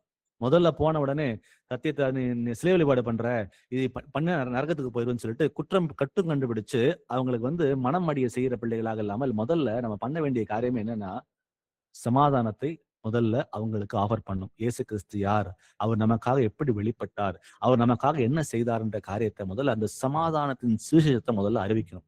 அதை அறிவிக்கிறது தான் நம்ம எல்லாரோட கடமையா இருக்கு. ஏன்னா அதை அறிவிக்கும் பொழுதுதான் அவங்களுடைய இருதயம் பண்படுகிறது. ஆனா அவங்க இருதயம் எப்பேற்பட்ட இருதயமா இருந்தாலும் கூட பரவாயில்ல, சமாதானத்தை நம்ம போய் முதல்ல சொல்லும் பொழுது அவங்க இருதயம் முதல்ல அந்த இடத்துல செட்டில் ஆகும். செட்டில் ஆயிட்டு நம்ம என்ன சொல்ல போறோமோ கேட்பதற்கு காதுகள் திறக்கப்படுகிறதுன்னு பாக்குறோம். அப்போ இது கர்த்தர் கொடுத்த கட்டளை, நம்ம யாரும் மாத்தி பேச முடியாது. சோ முதல்ல இந்த வீட்டுக்கு சமாதானம் உண்டாவதாக வேண்டும் முதலாவது சொல்லுங்கள். சமாதான பாத்திரம் அங்கே இருந்தால் நீங்கள் கூறின சமாதானம் இடத்தில் தங்கும், இல்லாது இருந்தால் அது உங்களிடத்தில் வரும்ன்றது பாக்குறோம். அப்போ இந்த மிஷன்ல முதல்ல வந்து போயிட்டு ப்ரெஷர் கொடுக்காம மத்தவங்களுக்கு வந்து குற்றப்படுத்திட்டு அவங்கள வந்து நரகத்துக்கு போயிடும்னு சொல்லிட்டு அவங்கள பயமுறுத்துற பிள்ளைகளாக இல்லாமல் முதல்ல சமாதானத்தை கூறுங்க. சமாதானத்தை கூறிவிட்டு அதுக்கப்புறம் சத்தியத்தை எடுத்து சொல்லும் பொழுது அவங்க காதுகள் திறக்கப்படும். சமாதானம் இல்லாம, ஏன்னா சர்வாயுத வகத்தை எடுத்து படிச்சு பார்க்கும் பொழுது சமாதானத்தின் சுவிசேஷத்துக்குரிய ஆயத்தம் என்னும் பாதரட்சின்னு பாக்குறோம். அப்போ அந்த சமாதானத்தை முதல்ல போய் சொல்லுகிற பிள்ளைகளாக இருக்கணும்னு சொல்லி இங்க பாக்குறோம். வாசிப்போம். 1 பேதுரு 3 வசனம் 15. 1 Peter 3:15. கர்த்தராகிய தேவனை உங்கள் இருதயங்களில் பரிசுத்தம் பண்ணுங்கள். உங்களில் இருக்கிற நம்பிக்கையை குறித்து உங்களிடத்தில் விசாரித்து கேட்கிற யாவருக்கும் சாந்தத்தோடும் வணக்கத்தோடும் உத்தரவு சொல்ல எப்போதும் ஆயத்தமா இருங்கள். ஆமென். சத்தியத்தை திரும்பவும் எப்படி சொல்லணும் அப்படின்ற காரியத்தை 1 பேதுரு 3ஆம் அதிகாரம் வசனம் 15 நமக்கு சொல்லுகிறது. கர்த்தராகிய தேவனை உங்கள் இருதயங்களில் பரிசுத்தம் பண்ணுங்கள். உங்களில் இருக்கிற நம்பிக்கை குறித்து உங்களிடத்து விசாரித்து கேட்கிற யாவருக்கும் என்ன பண்ணணுமா? சாந்தத்தோடும் வணக்கத்தோடும் உத்தரவு சொல்ல எப்பொழுதும் ஆயத்தமாயிருங்கள். 2 விஷயம், சாந்தத்தோடும் வணக்கத்தோடும். இங்க வணக்கத்தோடும் பார்க்கும்போது வித் ரெஸ்பெக்ட், அவர்களை மதித்து பேசக்கூடிய வார்த்தைகள். அப்போ சாந்தமாக அந்த அந்த அந்த அந்த ஹம்பிள்னஸ், சாந்தத்தோடு அவர்களுக்கு நம்ம என்ன பண்ணணும்னா அந்த சத்தியத்தை சொல்லணும். சாந்தத்தோடும் வணக்கத்தோடும் உத்தரவு சொல்ல எப்பொழுதும் நம்ம ஆயத்தமாக இருக்க வேண்டும் பார்க்கிறோம். ஆனா இந்த சாந்தம் இல்லாமல், அந்த ரெஸ்பெக்ட் பண்ணாம, சம்டைம்ஸ் ரூடா, ஏன்னா அன்பில்லாமல் சத்தியத்தை சொல்லணும்னா அது அரகன்ஸ். வார்த்தைகளை பயன்படுத்துவோம். ஏன்னா அந்த வார்த்தைகளை மற்றவர்களை குற்றப்படுத்தக்கூடிய வார்த்தைகளாக இருக்கும். குற்றப்படுத்துவதன் மூலமாக ஒருவரும் தேவனை ஏற்றுக்கொள்ள போறது கிடையவே கிடையாது. அப்போ அவர் நம்ம எப்படி அறிவிக்கணும்னு பார்க்கும்பொழுது வசனம் சொல்லுகிறது, சாந்தத்தோட அவங்களை மதித்து அவர்கள் என்ன தேவைகள் இருக்குதோ அதை புரிந்து கொண்டு அவர்களை ஆலோசனை சொல்லுகிற பிள்ளைகளாக நம்ம வாழணும், அது கொடுக்கணும்னு சொல்லி இங்க பார்க்கிறோம். அப்போ அதை சொல்லும் பொழுது அவர்களும் அதை ஏற்றுக்கொள்ளுகிறார்கள், சமாதானம் அங்கம் உண்டாகுதுன்னு பார்க்கிறோம், புரிஞ்சுக்க முடியுது. அடுத்ததா கடைசி அதை முடிப்பதற்கு முன்பாக 2 தலைப்பு இருக்கு. ஒண்ணு நிறைய விஷயங்களை பார்த்தோம். இந்த கடந்த 2 வாரங்களாக, இன்றைக்கு 3வது வாரங்கள் நிறைய விஷயங்களை பார்த்தோம். அப்போ இன்றைக்கு பார்க்க போறது ஒரு பயனுள்ளா எப்படி முடிக்க போறோம் அப்படின்னா, சமாதானத்தை உருவாக்கும் நடைமுறை பழக்கங்கள் என்ன, நான் அந்த சமாதானத்தை உருவாக்கி கொள்வதற்கு என்னென்ன காரியங்களை நான் செய்யணும் அப்படின்ற விஷயத்தை குறித்து ஒரு 5-6 வசனத்துல வாசி கேட்போம். முதல்ல நெகேமியா 8ஆம் அதிகாரம் வசனம் 10 வாசிக்கலாம். நெகேமியா 8:10. பின்னும் அவன் அவர்களை நோக்கி, நீங்கள் போய் கொழுமையானதை புசித்து மதுரமானதை குடித்து ஒன்றும் இல்லாதவர்களுக்கு பங்குகளை அனுப்புங்கள். இந்த நாள் நம்முடைய ஆண்டவருக்கு பரிசுத்தமான நாள், விசாரப்பட வேண்டாம். கர்த்தருக்குள் மகிழ்ச்சியாய் இருப்பதே உங்களுடைய பலன் என்றான். ஆமென். ஆமென். சோ நம்ம முதல்ல இப்ப பார்க்க போறது நெகேமியா 8ஆம் அதிகாரத்தோட பேக்ரவுண்ட் எல்லாருக்கும் தெரியும்னு நினைக்கிறேன். ஏன்னா அதுல சிறைப்பட்டு போறாங்க பாபிலோன் நாட்டுக்கு. அப்ப திரும்ப அர்தசஷ்டா ராஜாவிடம் நகலை பெற்றுக்கொண்டு கிளம்பி அந்த எருசலேம் அந்த தேவாலயத்துல இருந்து சுற்றும் இருக்கிற அந்த மதில் சுவரை எழுப்புறாங்க. எழுப்பி முடிச்சதுக்கு அப்புறம் எஸ்ரா என்ன பண்றாருன்னா தேவனுடைய வார்த்தைகளை வாசிக்கிறார். அந்த யூத மக்கள் எல்லாரும் முன்பாகவும் தேவன் கர்த்தர் கொடுத்த அந்த கட்டளைகளை நியாயப்பிரமாணத்தை எடுத்து வாசிக்க ஆரம்பிக்கிறார். அவர் வாசிக்க ஆரம்பிக்கும் பொழுது என்ன நடக்குது, அந்த இடத்துல அவர் எல்லாரும் மனம் கசிந்து அழுகிறார்கள். நான் தப்பு பண்ணிட்டோம், ஆண்டவர்கிட்ட நான் துரோகம் பண்ணிட்டோம், நம்ம கர்த்தருக்கு கீழ்ப்படியாம நிறைய பாவம் பண்ணிட்டோம்னு சொல்லிட்டு எல்லாரும் மனம் அழுது கொண்டிருக்கிற அந்த அந்த டைம் ஃப்ரேம்ல நெகேமியா இங்க சொல்றாரு, அவர்களை நோக்கி, நீங்கள் போய் கொழுமையானதை புசித்து மதுரமானதை குடித்து ஒன்றுமில்லாதவர்களுக்கு பங்குகளை அனுப்புங்கள். இந்த நாள் நம்முடைய ஆண்டவருக்காக பரிசுத்தமான நாள், விசாரப்பட வேண்டாம். கர்த்தருக்குள் மன மகிழ்ச்சியா இருப்பதே உங்களுடைய பலன் என்றான். அப்ப நாமும் கூட இந்த நேரத்துல நமக்கு எவ்வளவு உபத்திரவங்கள் வந்திருக்கலாம், நம்ம கர்த்தரை மறுதலித்திருக்கலாம், நம்ம பாவங்கள் செய்திருக்கலாம். ஆனாலும் அந்த பாவங்களை அறிக்கையிட்டு மனம் திரும்பும் பொழுது கர்த்தர் நம் பாவங்களை மன்னிப்பதற்கு தயை பெருத்த தேவனாக இருக்கிறார். அப்ப முதல்ல நம்ம புரிஞ்சுக்க வேண்டியது என்னன்னா, அந்த சமாதானத்தை உருவாக்குகிற அந்த முதல் பழக்கம் என்னவா இருக்கணும்னா, முதல்ல மனமகிழ்ச்சியா இருக்க வேண்டும். கர்த்தருக்குள் மனமகிழ்ச்சி, அது இருந்தா மட்டும்தான் நமக்கு சமாதானம் வாழ்க்கையில கிடைக்கும். அந்த மனமகிழ்ச்சி இல்லாம, கர்த்தர் என் கூட இருக்கிறார், எனக்கு பயம் இல்லை, துக்கம் இல்லை, எனக்கு அழுதல் கிடையாது, எனக்கு பதட்டம் கிடையாது, கர்த்தர் என்னோட கூட இருந்து என் தேவையை சந்திப்பார் அப்படின்னு சொல்லிட்டு அந்த உறுதியோடு அவரை பற்றி கொண்டு இருக்கிற பிள்ளைகளாக மாறும் பொழுது நம் இருதயத்துல மிஞ்ச வேண்டியது ஒண்ணுதான், மன மகிழ்ச்சி. ஒருவேளை இது எல்லாம் தெரிந்தும் கூட நம்ம மகிழ்ச்சியா இல்லாம இன்னும் கவலை பட்டு கொண்டே இருக்கிற பிள்ளைகளாக இருந்தோமே ஆனால் நம் வாழ்க்கையில ஒருபோதும் சமாதானம் வரப்போறது இல்லை. முதல்ல நம்ம செய்ய வேண்டியது கர்த்தருக்குள் மனமகிழ்ச்சியா இருக்க வேண்டும் என்ற அந்த ஒரு விஷயத்தை புரிஞ்சுக்கணும். 2வது வாசிப்போம்.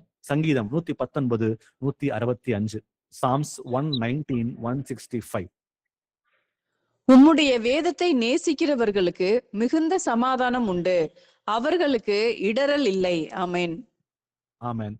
சோ வேதத்தை நேசிக்கிற பிள்ளைகள், அப்போ தினந்தோறும் காலையிலிருந்து மாலை வரைக்கும் எப்பெல்லாம் வாய்ப்பு கிடைக்குதோ அன்போடு கர்த்தருடைய வேதத்தை ஆராய்ந்து அதை புசிக்கிற பிள்ளைகளாக நாம் மாற வேண்டும் என்று பார்க்கிறோம். அப்போ அதில் பிரியமாக இருக்கும் பொழுது, பிரியமாக இருக்கிறது வெறும் வாசிக்கிறது மாத்திரமல்ல, அதை வாசித்து அதை புரிந்து கொண்டு வாழ்க்கையில அது கீழ்ப்படுதல் மூலமாக நடைமுறைப்படுத்தணும். பாத்தீங்களா, அதை செய்யும் பொழுது நமக்கு வாழ்க்கையில சமாதானம் உண்டாகும். சோ முதல்ல கர்த்தருக்குள் மனமகிழ்ச்சியா இருக்கிறது.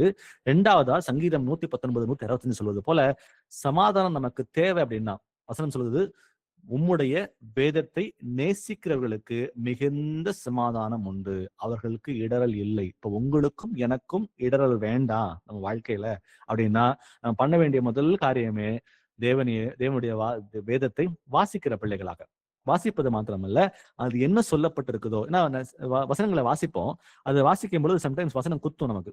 இந்த வசனத்தின்படி நம்ம வாழ்க்கையை வாழலையே, நம்ம வந்து வித்தியாசம் வாழ்ந்து கொண்டு இருக்கோமே அப்படின்னு சொல்லி குத்தும் பாத்தீங்களா. அப்ப வசனங்கள் நம்ம குத்தும் பொழுது நம்ம என்ன பண்ணணும், ஆண்டவர்களிடம் அந்த பாவத்தை அறிக்கையிட்டு மனம் திரும்பி இனிமே இந்த வசனத்தை போய் என் வாழ்க்கையை மாத்தி அமைச்சுக்கிற ஆண்டவர்ன்னு சொல்லிட்டு நம்ம வாழும் பொழுது நமக்கு கர்த்தர் அவருடைய சமாதானத்தை தருகிறவராக இருக்கிறார். வாசிப்போம் நீதிமொழிகள் 3ஆம் அதிகாரம் வசனம் 5 முதல் 6 வரை. Proverbs 3:5-6. உன் சுய புத்தியின் மேல் சாயாமல் உன் முழு இருதயத்தோடும் கர்த்தரில் நம்பிக்கையாயிருந்து உன் வழிகளில் எல்லாம் அவரை நினைத்துக்கொள், அப்பொழுது அவர் உன் பாதைகளை செவ்வைப்படுத்துவார். ஆமென். தேவன் நம்முடைய பாதைகளை செவ்வைப்படுத்துவது உறுதி. ஆனா அவர் கண்டிஷன் இருக்கு, அப்பொழுதுன்னு சொல்றாரு. எப்பொழுது? சுய புத்தியின் மேல் சாராமல் முழு இருதயத்தோடும் கர்த்தரில் நம்பிக்கையாயிருந்து. முழு இருதயத்தோடு நம்மில் நம்பிக்கையாயிருந்து எழுதப்படல, மனுஷரில் நம்பிக்கையாயிருந்து எழுதப்படல.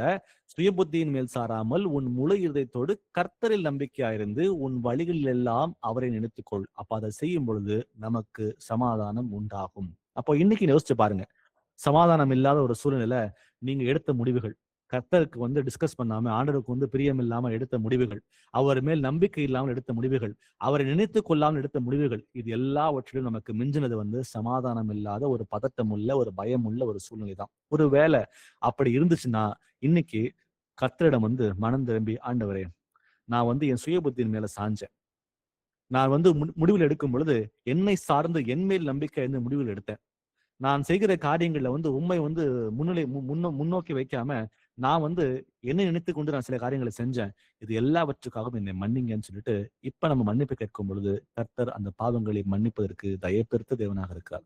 அப்போ இனிமேல அந்த மாதிரி காரியங்களை செய்ய மாட்டேன்னு சொல்லி ஒப்பு கொடுக்கும் பொழுது இன்றைக்கு இருக்கிற பிரச்சனைகள் கர்த்தர் நமக்கு மாத்தி கொடுக்கிறது வல்லவராகவே இருக்கார். அப்போ சொல்றாரு, அப்பொழுது அவர் உன் பாதைகளை செவைப்படுத்துவார். அப்போ இனிமேல் எடுக்கிற முடிவுகளை இந்த வசனத்தின்படியாக எடுக்க ஆரம்பிச்சோம்னா நமக்கு தெய்வீக சமாதானத்தை கத்தத்த வல்லவராகவே இருக்கிறார். ஏன்னா இதுதான் நடைமுறை பழக்கங்கள், இது நம்ம வந்து பிராக்டிஸ் பண்ணணும். இதை கேட்டா மட்டும் பத்தாது, இதை கேட்கிற பிள்ளைகளாக இருந்து, இப்ப ஆரம்பத்துல வாசம் பாத்தீங்களா, நெகேமியா 8:10 மனமகிழ்ச்சியா இருக்கணும் கர்த்தருக்குள்ள ஃபர்ஸ்ட்.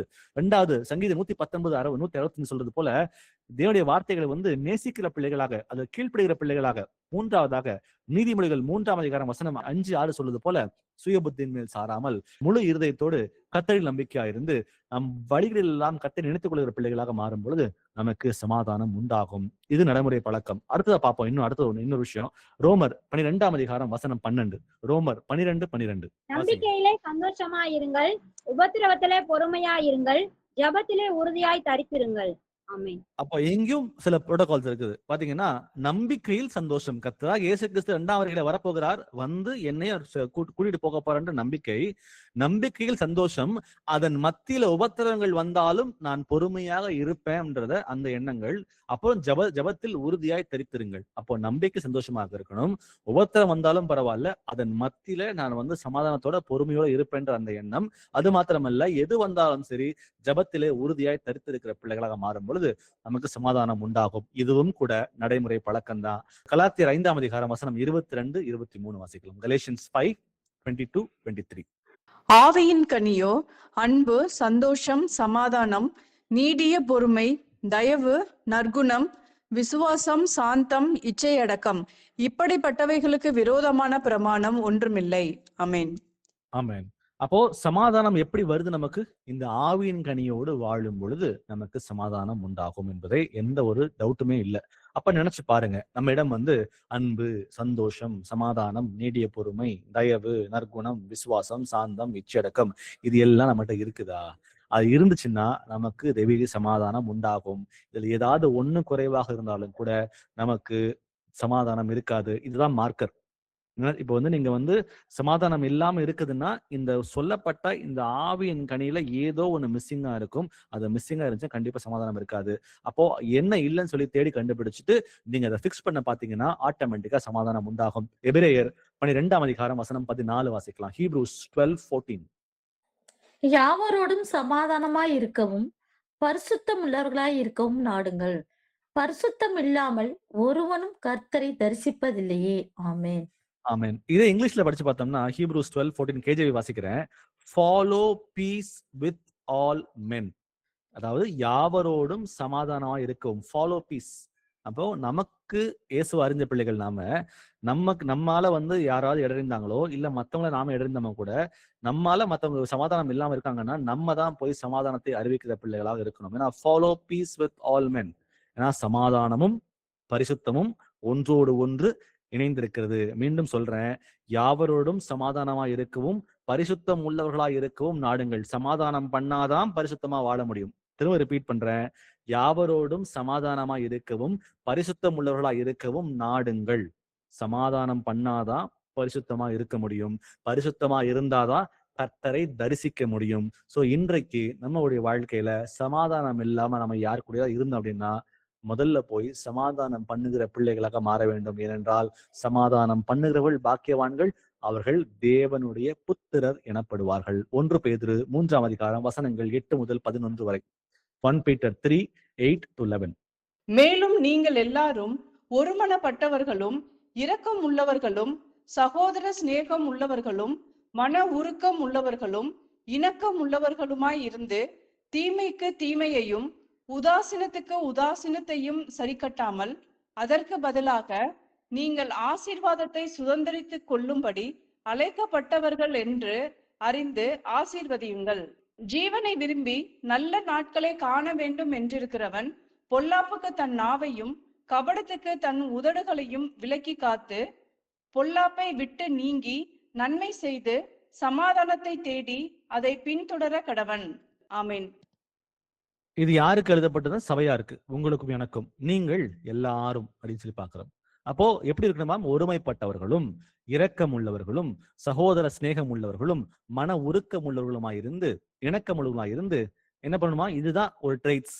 இயேசு கிறிஸ்துடைய பிள்ளைகள் இப்படிதான் இருக்கணும். ஒரு மனம் இருக்கணும், இரக்கம் இருக்கணும், சகோதர சிநேகம் இருக்கணும், மன உருக்கம் இருக்கணும், இணக்கம் உள்ள பிள்ளைகளாக இருக்கணும். இப்போ இதெல்லாம் வந்துச்சுன்னா ஆட்டோமேட்டிக்கா தீமைக்கு தீமையும் உதாசீனத்துக்கு உதாசீனம் சரி கட்ட மாட்டோம். ஒருவேளை இதுல ஏதாவது இல்லைன்னு வச்சுக்கங்களேன். இப்ப சகோதர ஐக்கியம் நம்ம கிட்ட இருக்கு, ஒருவேளை நமக்கு ஒரு மனம் இல்லாம இருக்குன்னு வச்சுக்கங்களேன், இரக்கம் இல்லாம இருக்கு, சகோதர சிநேகம் இல்லாம இருக்குன்னா யாராவது தப்பு பண்ணா உடனே நம்ம என்ன பண்ணுவோம்?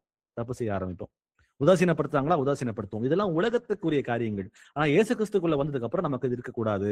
அப்போ நீங்கள் எல்லாரும் ஒருமனப்பட்டு இரக்கமுள்ள பிள்ளைகளாக இருந்து சகோதர சிநேகத்தை வளர்கிற பிள்ளைகளாக இருந்து மன உருக்கம் உள்ளவர்களாக இருந்து இணக்கமுள்ள பிள்ளைகளாக இருக்கும் பொழுது தீமைக்கு தீமையும் உதாசீனத்துக்கு உதாசீனத்தையும் சரிகட்டாமல் அதற்கு பதிலாக நீங்கள் ஆசீர்வாதத்தை சுதந்திரத்துக் கொள்ளும்படி அழைக்கப்பட்டவர்கள் என்று அறிந்து ஆசீர்வதியுங்கள். ஏன்னா ஐக்கியத்துல நம்ம இருக்கும் பொழுது சம்டைம்ஸ் சில செய்கிற காரியங்கள் நமக்கு பிடிக்காம போகும். அதனால கசப்புகள் உண்டாகும். ஆனாலும் அதுக்கு இடம் கொடுக்காம அந்த கசப்பான வேர் முளைத்து எழும்பாமல் ரொம்ப கேர்ஃபுல்லா என்ன பண்ணணுமா? அவருக்காக ஜெபம் பண்ற பிள்ளைகளாக, அவர்களை ஆசீர்வதிக்க பிள்ளைகளாக இருக்க வேண்டும். ஏனென்றால் ஜீவனை விரும்பி உங்களுக்கு எனக்கும் தான் நித்திய ஜீவனுக்குள்ள பிரவேசிக்கின்றது ஒரே ஒரு காரணத்துக்காக தான் எல்லாவற்றையும் விட்டு ஒதுக்கி நம்ம இன்னைக்கு வந்திருக்கிறோம். இங்க உள்ள வந்ததுக்கு அப்புறம் ஏதோ ஒரு சகோதரனும் சகோதரி மூலமாக ஏதோ ஒரு பிரச்சனை வந்துச்சு வச்சுங்களேன், அதை வைத்து கொண்டு நம்ம தீமைக்கு தீமை செய்கிற பிள்ளைகளாக உதாசீன செய்கிற பிள்ளைகளாக மாறும்போது நம்ம பெற்ற ரட்சிப்பை இழந்து போவதற்கு ரொம்ப இழந்து போறதுக்கு வாய்ப்புகள் இருக்கு. சோ அதான் சொல்றது போல இங்க ஜீவனை விரும்பி நல்ல நாட்களை காண வேண்டும் என்று இருக்கிறவன் பொல்லாப்புக்கு தன் நாவையும் யாரை பத்தியும் தவறான அவதூறான பேச்சுக்களை பேசாமல் கபடத்திற்கு தன் உதடுகளையும் மாய்மாலம் பண்றது. ஒருத்தரை பார்க்கும்போது நல்லா பேசுறது, அவங்க போனதுக்கு அப்புறம் அவங்கள பத்தி தூஷணமான வார்த்தைகளை பேசுகிறது. சோ பொல்லாப்புக்கு தன் நாவையும் கபடத்திற்கு தன் உதடுகளையும் விலக்கி காத்து பொல்லாப்பை விட்டு நீங்கி நன்மை செய்து சமாதானத்தை தேடி அதை பின்தொடர கடவன். ஒருவேளை சமாதானம் இல்லாம இருக்குன்னா சமாதானத்தை தேடி அதை பின்தொடர்ந்து சமாதானத்துக்குள்ள கொண்டு வர வேண்டியது நம்முடைய கடமை. ஏனென்றால் சமாதானம் பண்ணுகிறவர்கள் பாக்கியவான்கள், அவர்கள் தேவனுடைய புத்திரர் எனப்படுவார்கள். எல்லாரும் சமாதானத்திலே வளர்ந்து நம்ம பலப்பட வேண்டும். இதற்காகவே அழைக்கப்பட்டிருக்கிறோம். யோவான் 14ஆம் அதிகாரம் வசனம் 1 வாசிக்கலாம். John 14:1. உங்கள் இருதயம் கலங்காதிருப்பதாக. தேவனிடத்தில் விசுவாசமாயிருங்கள், என்னிடத்திலும் விசுவாசமாயிருங்கள். ஆமென். ஆமென். உங்கள் இருதயம் கலங்காது இருப்பதாக அப்படின்னு சொல்லி பார்க்கிறோம். அப்போ தேவன் மீது நம்பிக்கை வைக்கும் பொழுது தேவனிடத்தில் விசுவாசமா இருங்கள், என்னிடத்தில் விசுவாசமா இருங்கள். இப்ப தேவன் மேல விசுவாசம் வைக்கும் பொழுது எந்த பிரச்சனை வந்தாலும் சரி, அவர் அதை பார்த்து கொள்வார்ன்ற அந்த நம்பிக்கைக்குள்ள நம்ம முழுமையாக வரும் பொழுது நமக்கு சமாதானம் உண்டாகும். இல்லைன்னா சமாதானம் இருக்காது. நான் தான் பார்த்துக்கணும் அப்படின்ற எண்ணங்கள் என்னைக்கு வருகிறதோ அன்னைக்கு நமக்கு சமாதானம் இருக்க போறது இல்ல. பிலிப்பியர் 2ஆம் அதிகாரம் வசனம் 1 முதல் 2 வரை வாசிக்கலாம். பிலிப்பியன்ஸ் 2:1-2. ஆதலால் கிறிஸ்துவுக்குள் யாதொரு ஆறுதலும், அன்பினாலே யாதொரு தேறுதலும், ஆவியின் யாதொரு ஐக்கியமும், யாதொரு உருக்கமான பட்சமும் இரக்கங்களும் உண்டானால், நீங்கள் ஏக சிந்தையும் ஏக அன்புள்ளவர்களுமாயிருந்து இசைந்த ஆத்துமாக்களாய் ஒன்றையே சிந்தித்து என் சந்தோஷத்தை நிறைவாக்குங்கள். இந்த பிலிப்பியர் 2:1-2 ரொம்ப பவர்ஃபுல்லான வசனம். கொஞ்சம் இதுக்கு எல்லாம் கவனிப்போம். ஆதலால் கிறிஸ்துவுக்குள் யாதொரு ஆறுதலும், யாருக்கு? உங்களுக்கு எனக்கு தான். இயேசு கிறிஸ்துவுக்குள்ள உங்களுக்கு ஏதாவது ஒரு ஆறுதல் கிடைச்சிருக்கா? அன்பினாலே யாதொரு தேர்தலும், இயேசு கிறிஸ்துவின் அன்பினால நீங்க ஏதாவது ஒரு தேர்தல் உங்களுக்கு வந்திருக்குதா? ஆவியின் யாதொரு ஐக்கியமும், கர்த்தருடைய ஆவியினால உங்களுக்கு ஏதாவது ஒரு ஐக்கியம் கிடைச்சிருக்குதா? யாதொரு உருக்கமான பட்சமும் இரக்கங்களும் உங்களுக்கு உண்டானால், திரும்ப ரிப்பீட் பண்றேன், இயேசு கிறிஸ்துவை அறிந்த பிறகு அவருடைய அன்பை ருசி பார்த்த பிள்ளைகளாக இருக்கிற நீங்களும் நானும் இருக்கிறோம் அப்படின்னா, அவர் மூலமாக நமக்கு ஆறுதலும், நமக்கு தேறுதலும், நமக்கு ஒரு ஐக்கியமும், நமக்கு உருக்கமான பட்சமும் இரக்கங்களும் உண்டாய் இருந்தது அப்படின்னா, நம் எல்லாருடைய வாழ்க்கையிலும் நீங்க நிதானிச்சு பாருங்க. இது ஏதாவது உங்களுக்கு உண்டாய் இருந்தது அப்படின்னா, சகோதர ஐக்கியத்துக்குள்ள எப்படி இருக்கணுமா? நீங்கள் ஏக சிந்தையும் ஏக அன்புள்ளவர்களாயிருந்து இசைந்த ஆத்துமாக்களை ஒன்றையே சிந்தித்து என் சந்தோஷத்தை நிறைவாக்குங்கள். அப்போ இந்த அன்பை நம்ம எல்லாரும் ருசி பார்த்த பிள்ளைகளாக இருந்தோமே ஆனால், இயேசு கிறிஸ்துவின் மூலமாக ஆறுதல் கிடைச்சிருக்கா உங்களுக்கு? இயேசு கிறிஸ்துவின் மூலமாக உங்களுக்கு தேர்தல் கிடைச்சிருக்குதா? இயேசு கிறிஸ்துவின் மூலமாக ஐக்கியம் கிடைச்சிருக்குதா? இயேசு கிறிஸ்துவின் மூலமாக உங்களுக்கு உருக்கமான பட்சம் இரக்கங்களும் உண்டாயிருக்குதா? இது ஏதாவது உண்டாயிருந்துச்சுன்னா அட்லீஸ்ட் 1% இருந்தாலும் கூட நம்ம எப்படி இருக்கணுமா நம்ம ஐக்கியத்துக்குள்ள? நீங்கள் ஏக சிந்தையும் ஏக அன்பும் இசைந்த ஆத்துமாக்களை ஒன்றையே சிந்தித்து என் சந்தோஷத்தை நிறைவாக்குங்கள். ஏன்னா இதுல வளர்ந்தா மட்டும்தான் அந்த தெய்வீக சமாதானத்துல நம்மளால பலப்பட முடியும். டிஃபரன்சஸ் ஆஃப் ஒப்பீனியன் இருந்துச்சுன்னா நம்மளால வளரவே முடியாது.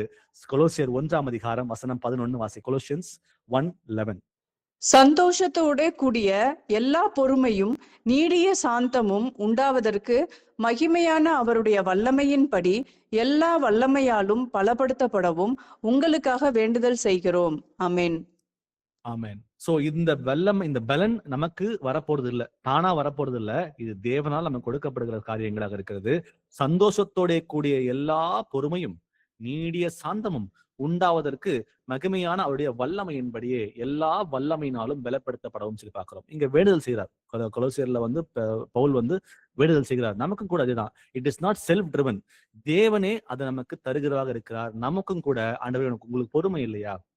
எனக்கு பொறுமை கொடுங்க ஆண்டவரே.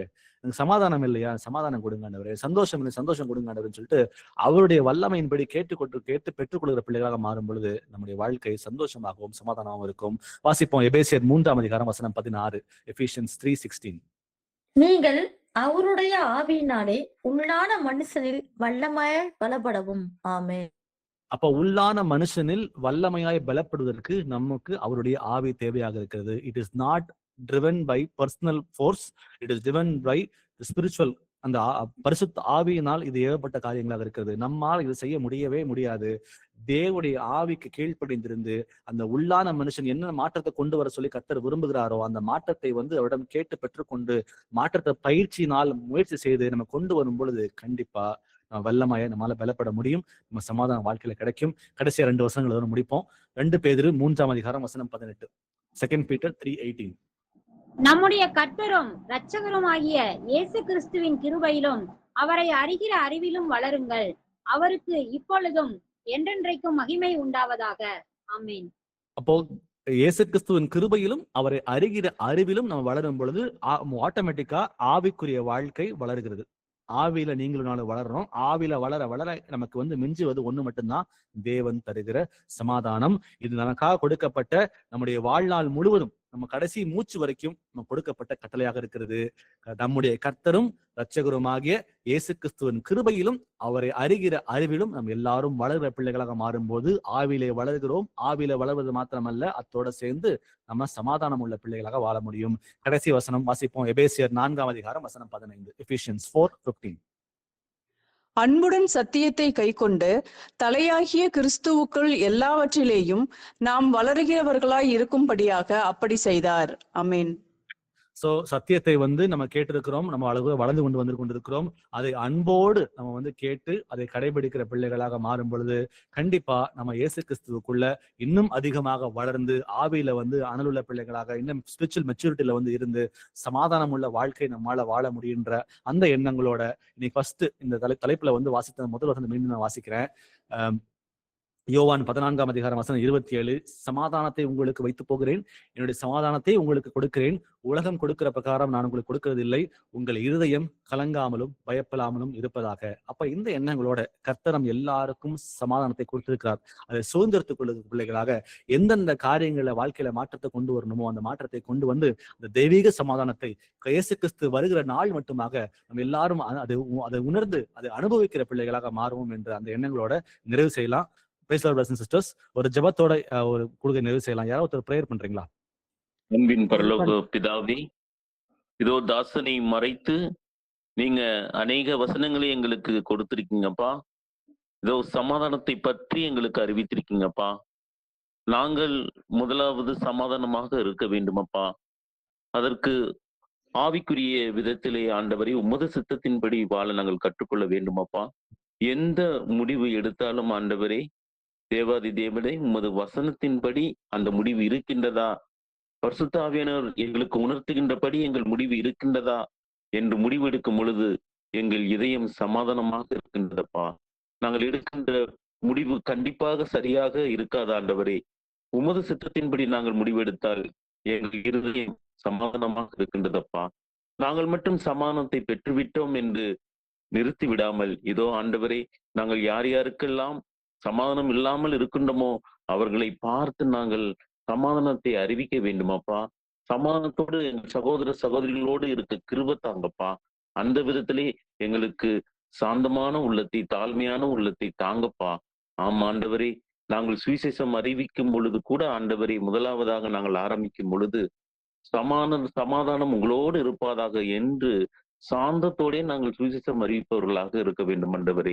எந்த விதத்திலும் பயமுறுத்தும் அளவுக்கு நாங்கள் சுவிசேஷம் அறிவிக்காமல் ஆண்டவரே, தாழ்மையான உள்ளத்தோடு சாந்தத்தோடு நாங்கள் அறிவிக்கக்கூடிய பிள்ளைகளாக இருக்க கிருபை தாங்கப்பா.